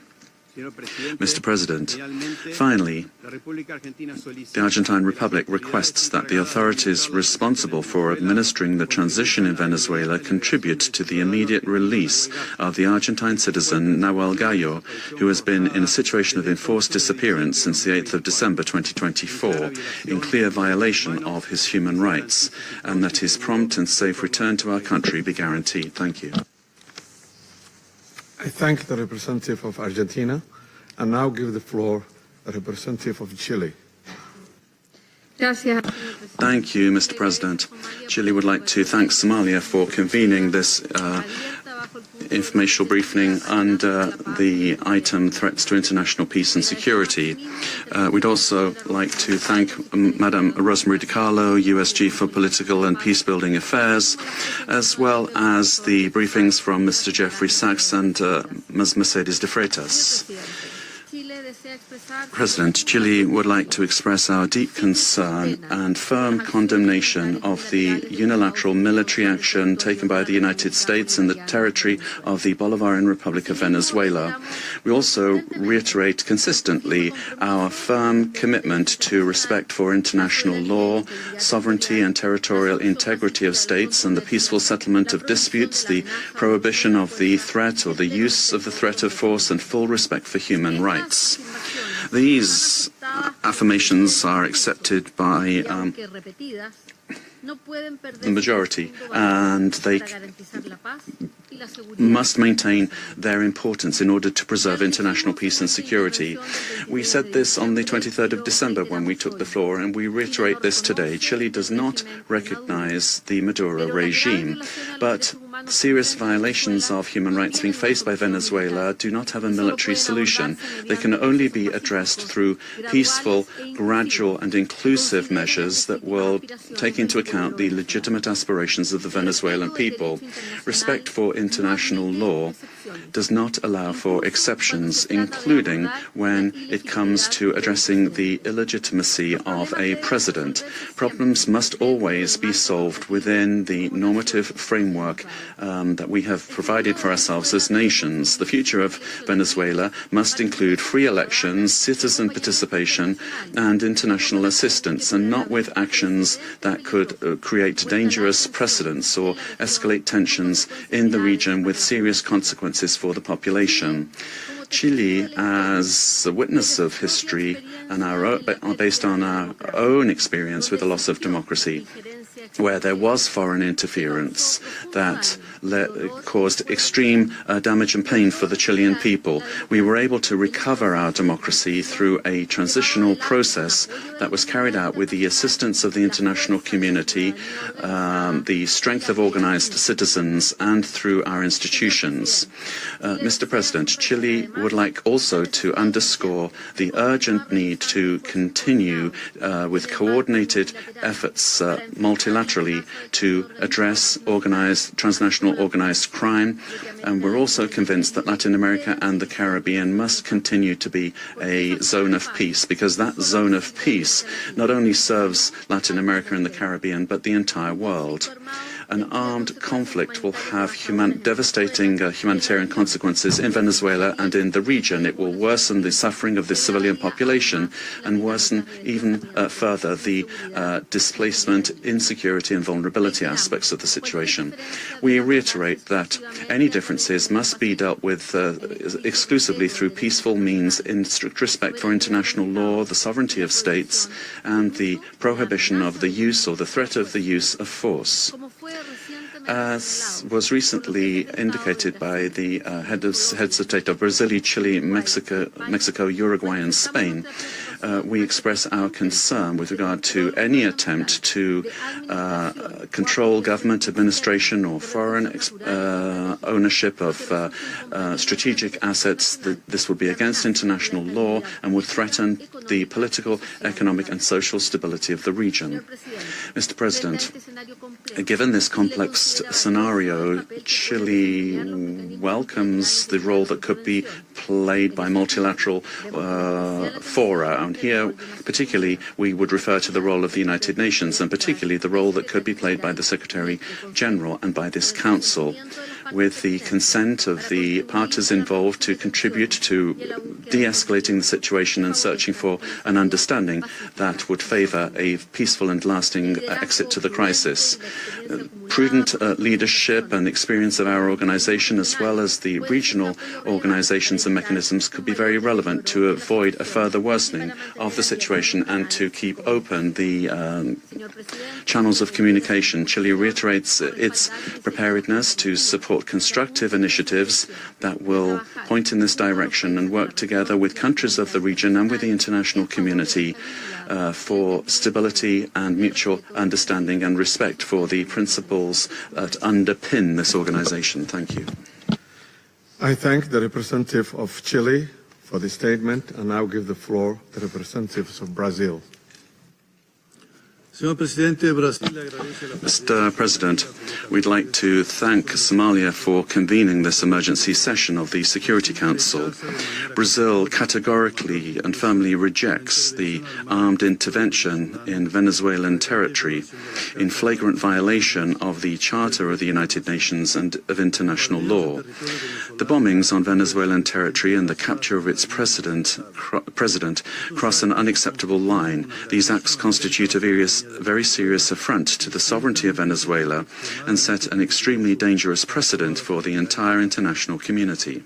The Charter of the United Nations establishes as a pillar of the international order the prohibition of the use of force against the territorial integrity or political independence of any state, except in the circumstances strictly provided for therein. The acceptance of actions of this nature would inexorably lead to a scenario marked by violence, disorder, and the erosion of multilateralism, to the detriment of international law and institutions. The effects of the weakening of international governance and cooperation mechanisms are already evident. The record number since the Second World War of 61 active armed conflicts, the unprecedented figure of 117 million people in situations of humanitarian disaster around the world, reflecting the increase in wars, displacement and crimes against humanity, such as the genocide in Gaza, and the global increase in military spending, which is approaching the historical mark of $2.7 trillion. As Brazil has reiterated on numerous occasions, the norms that govern coexistence among states are mandatory and universal. They do not admit exceptions based on ideological, geopolitical, political, economic, or any other kind of interests or projects. They do not admit that the exploitation of natural or economic resources justifies the use of force or the illegal change of a government. The multipolar world of the 21st century, which promotes peace and prosperity, must not be confused with spheres of influence. We cannot accept the argument that the end justifies the means. This reasoning lacks legitimacy and opens the possibility of granting the strongest the right to define what is just or unjust, what is right or wrong, and even to ignore national sovereignties, imposing the decisions to be taken by the weakest. Latin America and the Caribbean have made peace a conscious, lasting and irreversible choice. The resort to force in our region evokes chapters of history that we believed we'd left behind us and endangers the collective effort to preserve the region as a zone of peace and cooperation, free of armed conflicts, respectful of international law and the principle of non-intervention. Armed interventions in the past have had profoundly negative and lasting consequences. Contrary to freedom and democracy, those interventions produced authoritarian regimes and serious violations of human rights, leaving as a lamentable result thousands of dead, political prisoners, tortured persons and disappeared persons whose families still today search for their loved ones as well as justice and reparation. For the first time in South America, a profoundly alarming event has occurred. An external armed aggression with the deployment of troops and bombings in a neighboring country contiguous with Brazil, with which we share more than 2,000 kilometers of border. Mr. President, South America is a zone of peace. I insist upon that. We have upheld and will uphold with full determination peace and non-intervention in our region. Furthermore, Brazil does not believe that the solution to the situation in Venezuela lies in the creation of protectorates in the country, but rather in solutions that respect the self-determination of the Venezuelan people within the framework of its constitution. The events of January 3rd transcend the regional sphere. The attack on the sovereignty of any country, regardless of the direction of its government, affects the entire international community. This and other cases of armed intervention against the sovereignty of a country, its territorial integrity or its institutions must be vehemently condemned. It is up to this Council to assume its responsibility and react with determination, clarity and obedience to international law in order to prevent the law of force from prevailing over the force of law. Brazil trusts that the future of Venezuela will be built by the Venezuelan people through dialogue, without external interference and within the framework of international law. Thank you. I thank the representative of Brazil for the statement and now give the floor to the representative of Mexico. Señor Presidente, Mr. President, thank you for having convened this emergency meeting of the Council.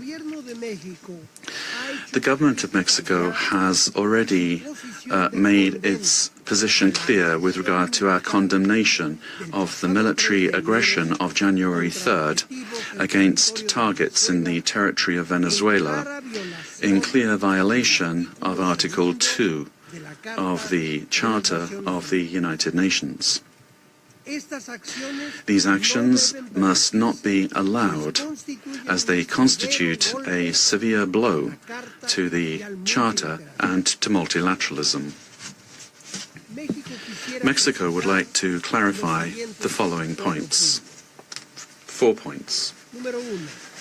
Number one, the prohibition of the threat or the use of force against the sovereignty, territorial integrity or political independence of any state is the foundation of international law, regardless of the country or the government involved. 2. Rhetoric pointing towards the escalation or expansion of military actions, including to other countries in our region, threatens regional stability. 3. The Security Council has the responsibility and, above all, it has the obligation to act decisively and without double standards in the face of serious violations of the Charter and to restore international peace and security in strict adherence to the provisions of Article 24 and observing Article 27.3. 4. It is for sovereign peoples to decide their destiny and to find peaceful, democratic and negotiated solutions to their political differences within a framework of unrestricted respect for human rights. Regime change by external actors and the application of extraterritorial measures are not only acts contrary to international law, but historically all they've done is exacerbate conflicts and weakened the social and political fabric of nations. Mr. President, esteemed colleagues, despite the political differences among our governments, Latin America and the Caribbean has been forged as a zone of peace. Collectively, we have, for decades now, resorted to the available political and legal mechanisms available in order to peacefully settle disputes. The current violation of this fragile balance gravely endangers the political stability and the security of the region, as well as the well-being of our peoples. Those who justify these acts deny the independent history of Latin America and the Caribbean. Mexico, firm in its constitutional principles of foreign policy and its pacifist calling, emphatically reiterates that dialogue and negotiation are the only legitimate and effective ways to resolve existing differences. I reiterate the call of the President of Mexico for the UN to do more to resolve this and other conflicts, including through the good offices of its Secretary-General. In view of the events of January 3rd, Mexico reaffirms its willingness to support any effort at facilitating dialogue, mediation, or providing assistance that promotes peace in the region. Finally, we cannot overlook the fact that this session of the Council has been held only now, when what we face is a serious situation that puts international peace and security at risk. Thank you. I thank the representative of Mexico for his statement and now give the floor to the representative of Paraguay. Gracias, señor presidente. Thank you, Mr. President. The delegation of Paraguay would like to thank the Presidency and the members of the Council for the opportunity to take the floor at this very important session.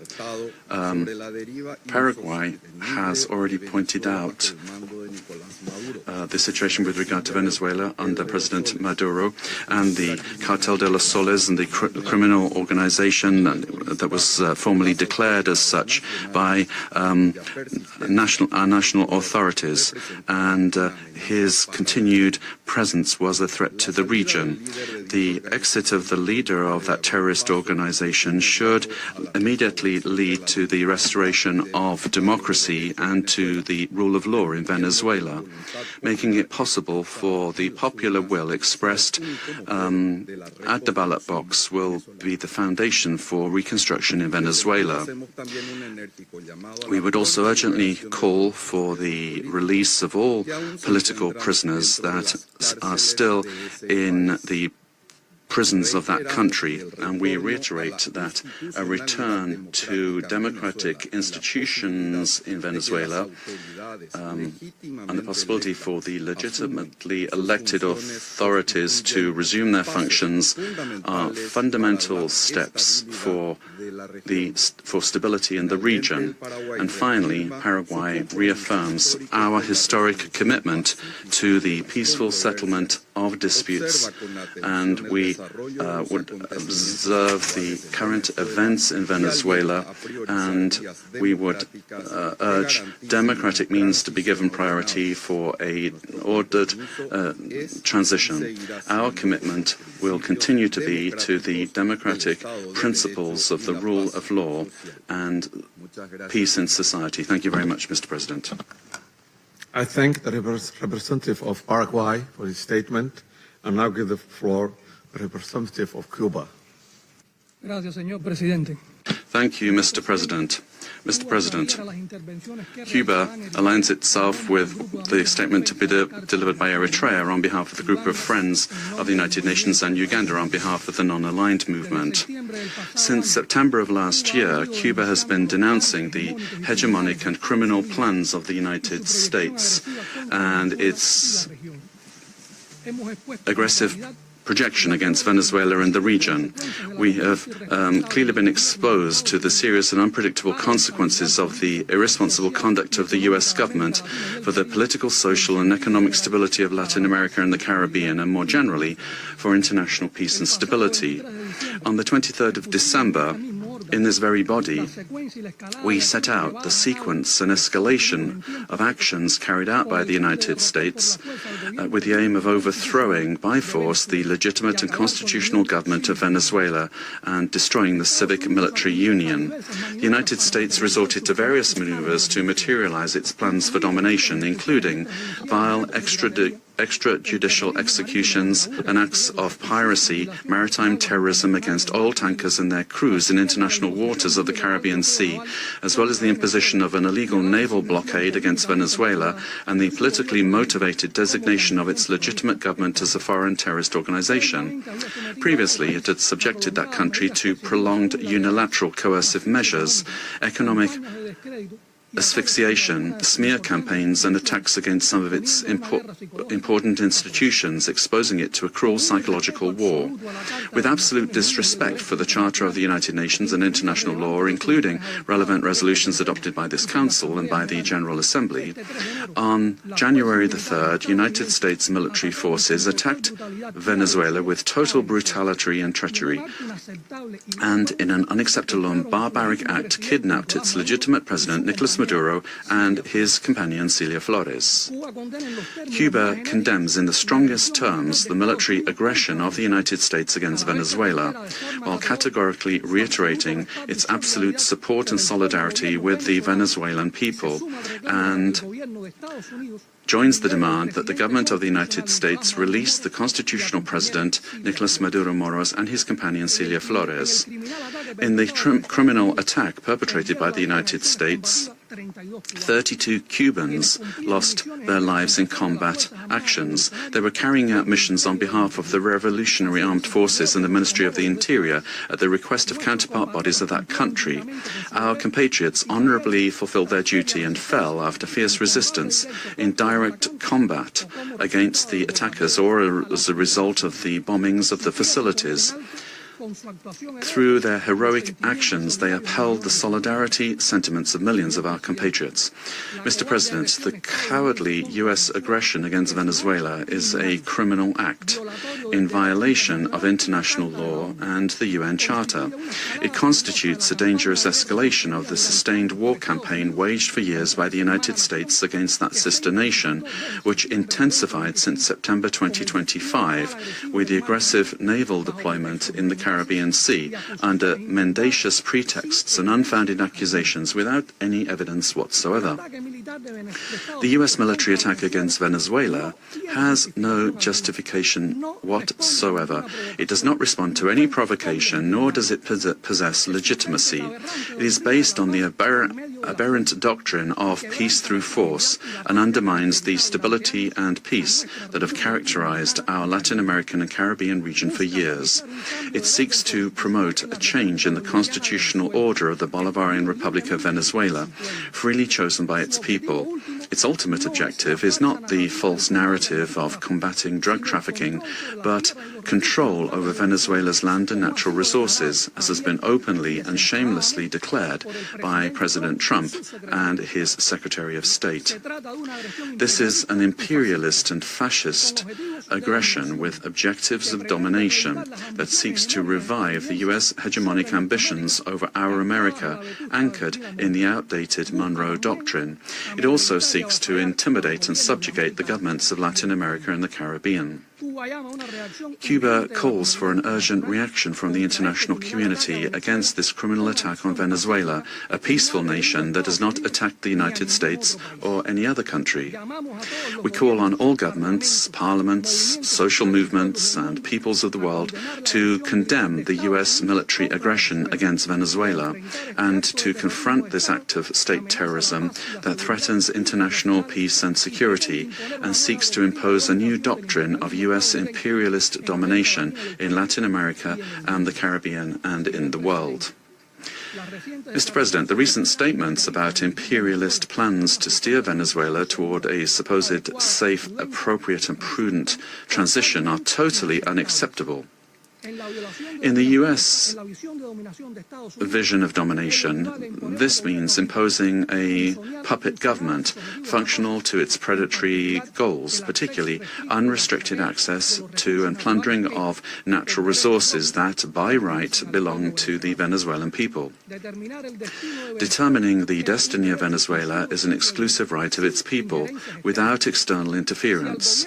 If the U.S. government, lacking any moral authority whatsoever, truly cared about the peace, freedom and justice of Venezuelan men and women, it would not have bombed that territory with absolute disregard for the lives, sovereignty and territorial integrity of that nation. I conclude by reaffirming our unwavering adherence to the proclamation of Latin America and the Caribbean as a zone of peace, and by calling for action with the firmness and determination that current circumstances demand, always in defense of international law and of a future of peace for all the peoples of our America and of the world. Thank you. I thank the representative of Cuba for the statement and now give the floor to the representative of Nicaragua. Muchas gracias. Thank you very much, Mr. President.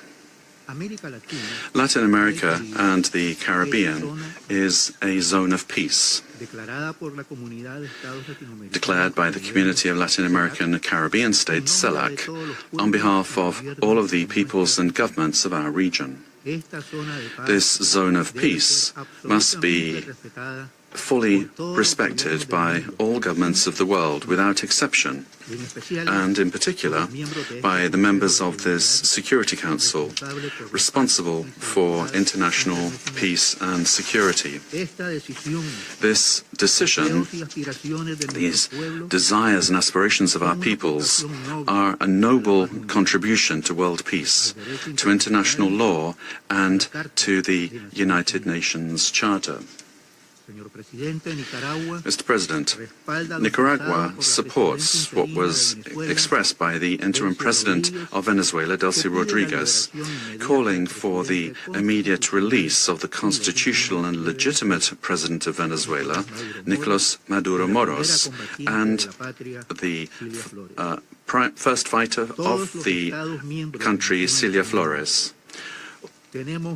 All member states of the United Nations have the duty to respect international law, the spirit, the purposes and principles of the United Nations Charter, the right to sovereignty, self-determination, territorial integrity of states, non-interference and peaceful coexistence. The Venezuelan people are a dignified people, the people of Bolivar, of Chavez and of Maduro, and they have never bowed the knee. They defend their right to sovereignty and their right to peace. Nicaragua will always stand with Venezuela. Peace has been deeply damaged, and the human family, the community of nations, the peoples of the world, we urge all of you to respect the dignity of all peoples. Thank you. I thank the representative of Nicaragua for the statement and now give the floor to the representative of Trinidad and Tobago.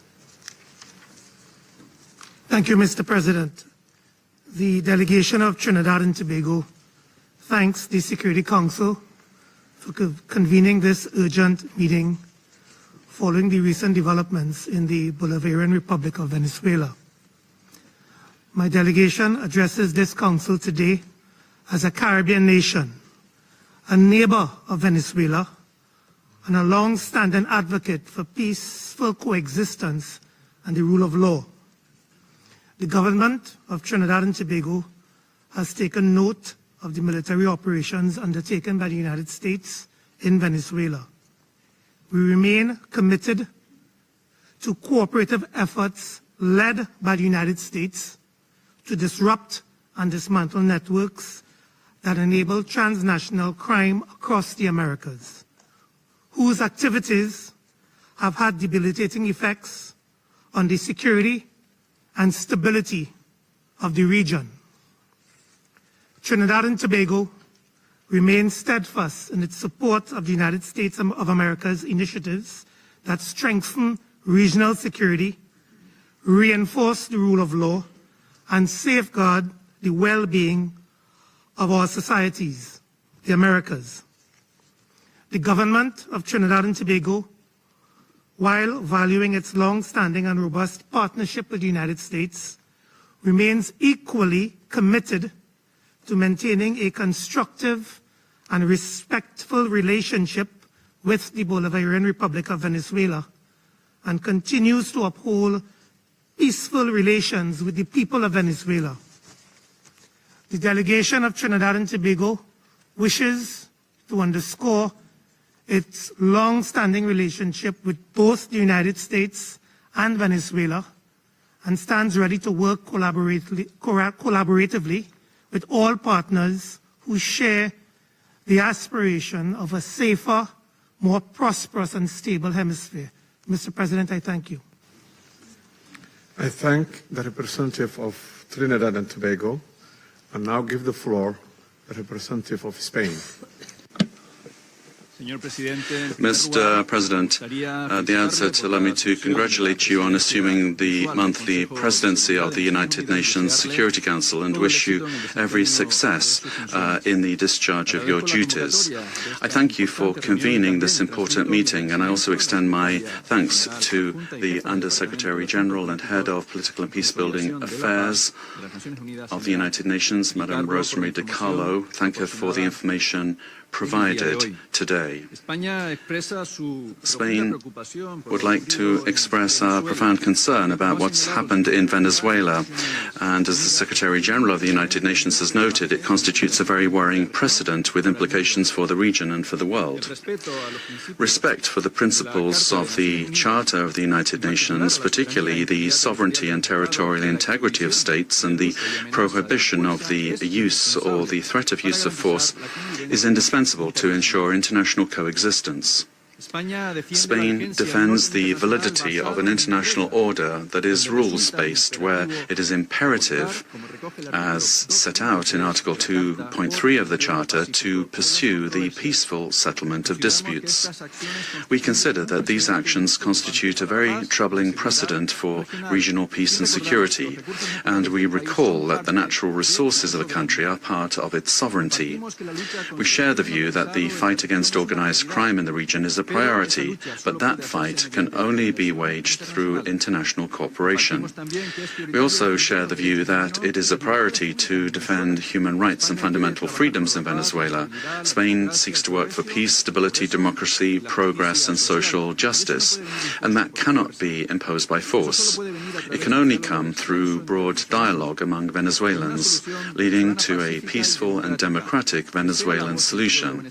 It must be the voice of the Venezuelan people that determines the destiny of Venezuela. Spain did not recognize the results of the most recent elections held in Venezuela in July 2024 and has been unequivocal in condemning any violations and threats to human rights. We have provided protection to opposition leaders who have been persecuted and have expressed firm rejection of any undemocratic conduct and abuses against the citizenry, but such condemnation can only be exercised with full respect for international law. Spain will work to unite Venezuelans, men and women, and is committed to dialogue and peace because force never brings more democracy. Thank you, Mr. President. I thank the representative of Spain, and I now give the floor to the representative of South Africa. Thank you, Mr. President.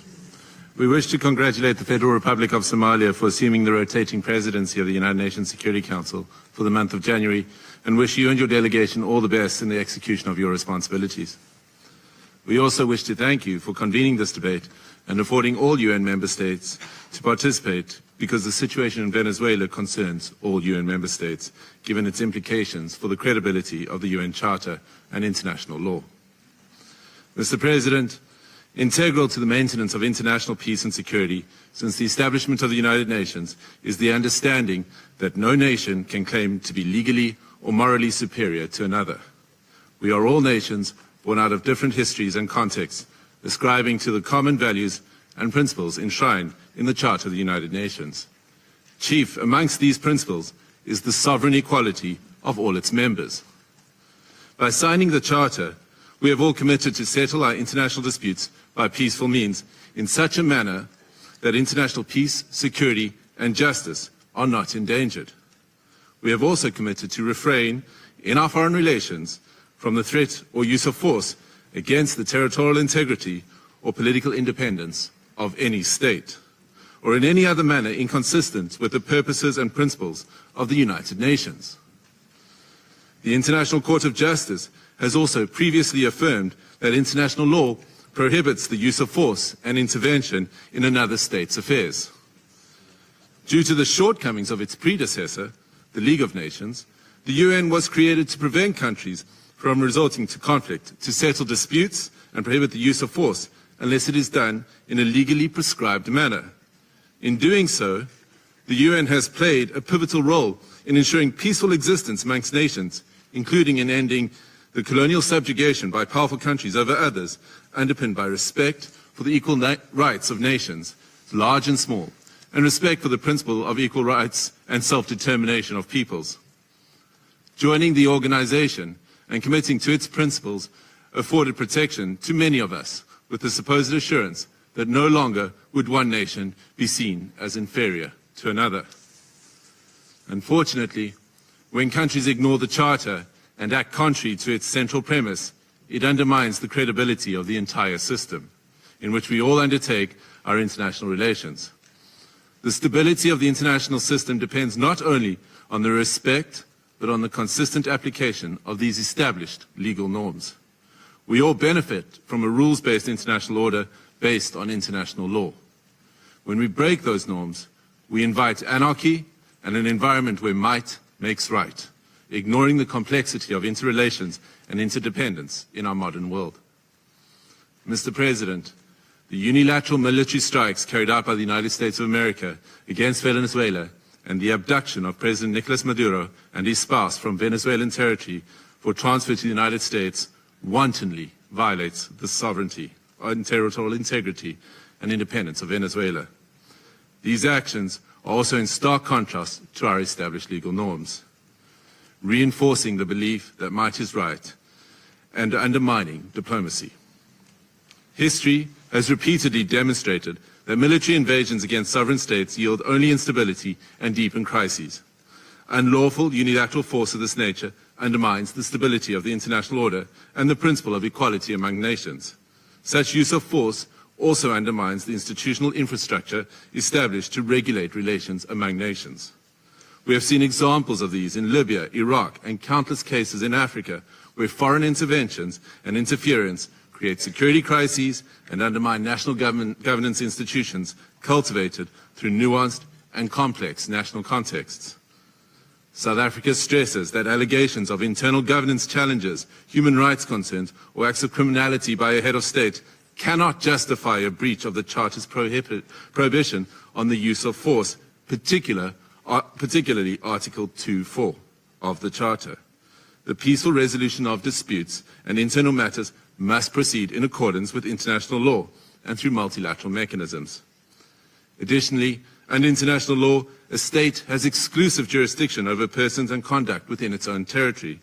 Any enforcement of domestic law, including arrest by one state within the territory of another state without the state's consent, is an unlawful violation of sovereignty. There are recourse mechanisms at the disposal of states to implement international law. This includes taking action by bringing a case before the International Court of Justice or seeking action from the Security Council. We note the statement issued by a group of concerned countries, mainly those in the Latin American region, most affected by the developments in Venezuela, which reiterates that the situation in Venezuela must be resolved exclusively through peaceful means, through dialogue, negotiation, and respect for the will of the Venezuelan people in all its expressions, without external interference and in accordance with international law. Mr. President, each one of our countries, including our peoples, that are members of this organization and that are bound to its charters, have the right to determine our own democratic and political path. This inherent charter-given right to self-determination cannot and should not be abrogated. If we do not stand up for the sovereign rights of any nations or states when they are undermined and wantonly violated, then which one of us are safe or are guaranteed protection by the principles of the Charter and international law? Failure to act decisively against such violations is a tantamount to inviting anarchy and normalizing the use of force and military might as the main form of discourse in international politics. This would be a regression into a world preceding the United Nations, a world that gave us two brutal world wars, and an international system prone to severe structural instability and lawlessness. We cannot afford to proceed into a complex future without the stability and protection afforded by international law. I thank you. I thank the representative of South Africa for his statement, and I now give the floor to the representative of Eritrea. Thank you, Mr. President. Allow me at the onset to congratulate Your Excellency and the government of the Federal Republic of Somalia on assuming the presidency of the Security Council for the month of January.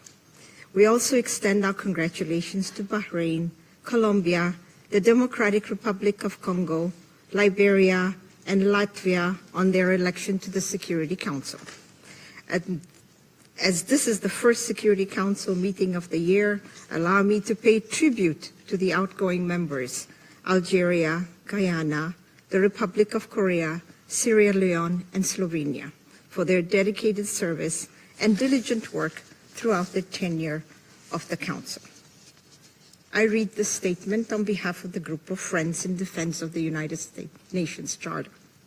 The Group of Friends in Defense of the Charter of the United Nations condemns the most unequivocal and categoric manner the act of aggression perpetrated on 3rd January 2026 against the Bolivarian Republic of Venezuela by special forces of the United States of America, which included armed attacks against civilian and military objects in the capital city of Caracas, as well as in various other cities of the Venezuelan territory, and the illegal abduction of the President and First Lady of the Bolivarian Republic of Venezuela, His Excellency Mr. Nicolás Maduro Moros, and Her Excellency Mrs. Cilia Flores de Maduro.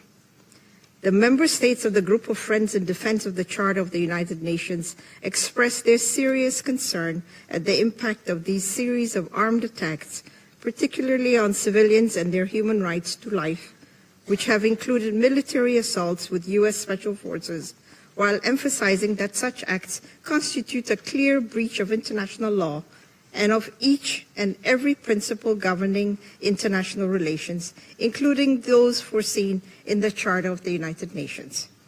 The Group of Friends of the Charter of the United Nations reiterates its firm support to the constitutional government of the Bolivarian Republic of Venezuela under the leadership of President Nicolás Maduro Moros, and emphasize the importance of ensuring strict respect for the inviolability of the immunities accorded to heads of states and government under international law, while renewing its unwavering solidarity with the Venezuelan people in their ongoing struggle for defending their homeland, including through the actions it may take within the framework of international law to exercise its inalienable right to self-defense.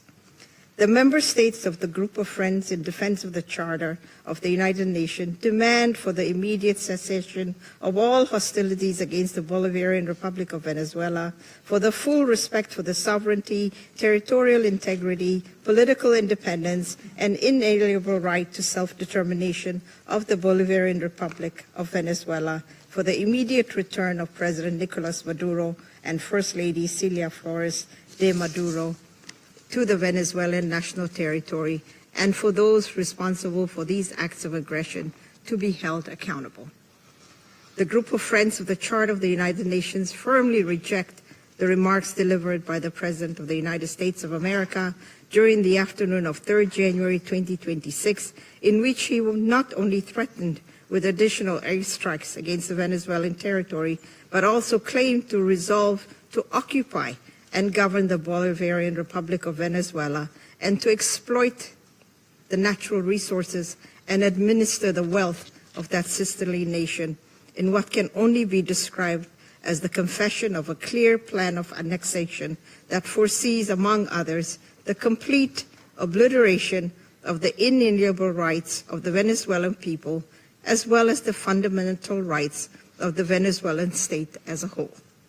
The member states of the Group of Friends of the Defense of the Charter of the United Nations call on all relevant international bodies, including the Security Council and the General Assembly of the United Nations, to swiftly mobilize in order to uphold the purposes and principles enshrined in the Charter of the United Nations, and to urgently take appropriate measures to avoid further escalation of the situation on the ground, particularly additional acts of aggression against the sovereignty and territorial integrity of the Bolivarian Republic of Venezuela, and preserve both regional and international peace and security. I thank you. I thank the representative of Eritrea for her statement, and I now give the floor to the representative of Islamic Republic of Iran. Thank you. In the name of God, the compassionate and merciful, thank you, Mr. President, for convening this emergency and important meeting. We acknowledge the presence of the Under-Secretary-General Nicolás at this meeting and extend our appreciation to Professor Jeffrey Sachs for his informative and insightful briefing. At the outset, I would like to extend my warm congratulations to Somalia on its assumption of the presidency of the Security Council for this month. I also wish to warmly congratulate the newly elected members of the Council, Bahrain, Colombia, Republic of Congo, Latvia, and Liberia on their election. Mr. President, the Islamic Republic of Iran would like to associate itself with the statement delivered by Eritrea on behalf of the group of Friends in Defense of the Charter of the United Nations and wishes to make the following remarks in its national capacity. First, the Islamic Republic of Iran condemns in the strongest possible terms the military attack carried out by the United States of America against the Bolivarian Republic of Venezuela. This illegal act constitutes a state terrorism, a manifest violation of Charter of the United Nations, particularly Article 2, Section 4 and Section 7, and peremptory norms of the international law and amounts to an internationally wrongful act and a full-fledged act of aggression. Such military aggression against an independent member state of the United Nations establishes a serious breach of regional and international peace and security with far-reaching consequences for the international system as a whole.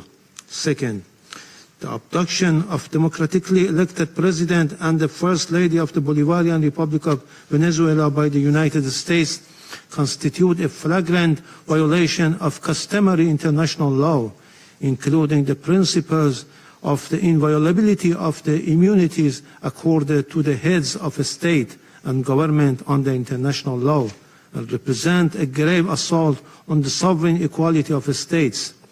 The Islamic Republic of Iran recalls Venezuela's inherent right to self-defense and underscores the legal responsibility of the United Nations, in particular the Security Council, to take immediate measures to halt this unlawful aggression and to ensure accountability for all those responsible. Iran also reaffirms its full support for the people and legitimately elected government of the Bolivarian Republic of Venezuela. Third, the United States is openly seeking to substitute its domestic law for international law and the Charter of the United Nations. This represents a serious warning to the international community and to all member states. Such unlawful conduct strikes at the very foundations of the Charter-based international legal order and establishes a dangerous precedent that must be categorically and unequivocally rejected. The so-called declared U.S. policy of peace through strength prescribed the law of the jungle and the rule of force instead of rule of law, and if tolerated and normalized, would render the collective security system established by the Charter ineffective and devoid of purpose. Fourth, the continued inaction and paralysis of the Security Council in the face of the explicit threat and act of aggression by the United States have fostered a dangerous climate of impunity. It has emboldened the United States to persist in unlawful conduct that poses a grave threat to regional and international peace and security. In recent days, the President of the United States had repeatedly issued public threat of the use of force against the Islamic Republic of Iran in manifest violation of Article 2 of the Charter of the United Nations. At the same time, the United States is shedding crocodile tears for the Iranian people and hypocritically claims to support them while maintaining a well-documented record of intervention, the use of force, and the imposition of unlawful unilateral coercive measures against Iran. This includes its direct political, military, and operational support and involvement for Israeli regime unlawful joint war of aggression against Iran between 13 and 24 June 2025, which resulted in loss of civilian life, attacks on civilian infrastructure, and serious violations of fundamental human rights of the Iranian people. Iran reaffirms its inherent right to defend its sovereignty, territorial integrity, and national security, and to protect its people against any foreign interference. The United States of America will bear full responsibility for consequences arising from its unlawful threats and any ensuing escalation. Finally, we unequivocally reject the baseless allegation and unwarranted reference made to Iran by the representative of the United States at this meeting. The facts on the ground are clear, speak loudly for themselves, and cannot be concealed by political rhetoric or manufactured narrative. I thank you. I thank the representative of Islamic Republic of Iran and now give the floor to the representative of Uganda. Thank you, Mr. President. I have the honor to deliver this statement on behalf of the Non-Aligned Movement, NAM, representing 121 member states united by the shared principle of respect for the sovereignty and territorial integrity of all nations.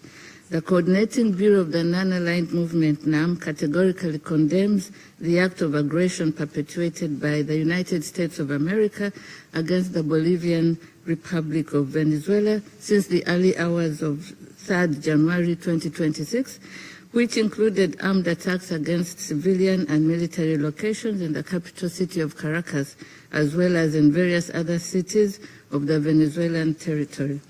The Coordinating Bureau of the Non-Aligned Movement notes that attacks in question, which blatantly violate the purposes and the principles enshrined in the Charter of the United Nations, as well as the norms of the international law, constitute an act of war against the Bolivian Republic of Venezuela that undermines both regional and international peace, security, and stability, while also threatening the very right to life of the Venezuelan people.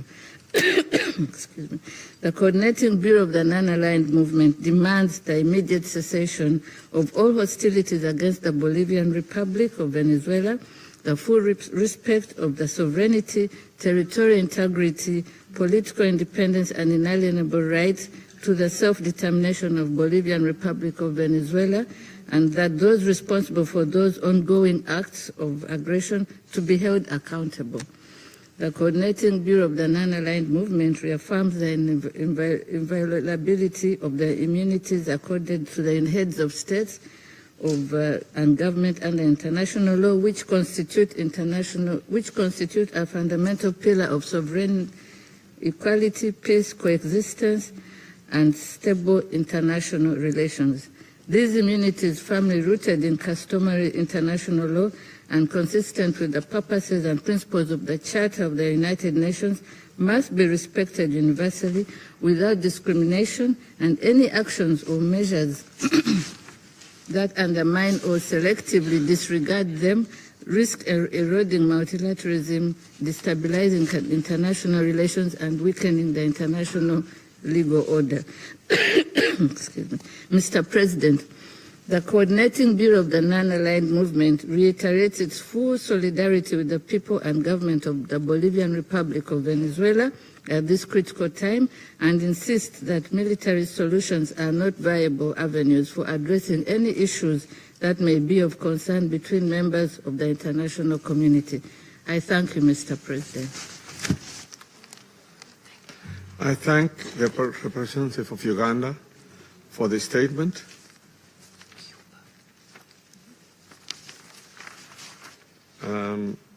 I now give the floor to the representative of Cuba, who has asked for the floor to make a further statement.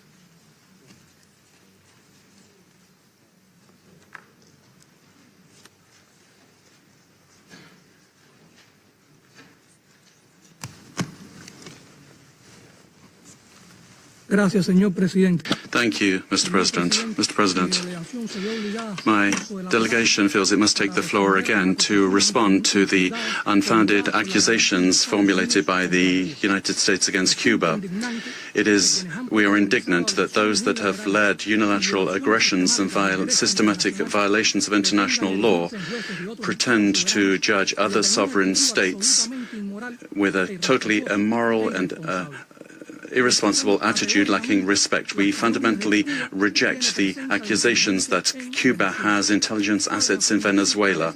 These kinds of statements lack any factual base and are a clear attempt to take the eyes of the world off the criminal acts of the United States in the region. Cuba strictly respects the sovereignty, independence, and inalienable right of the Venezuelan people to decide their own destiny. As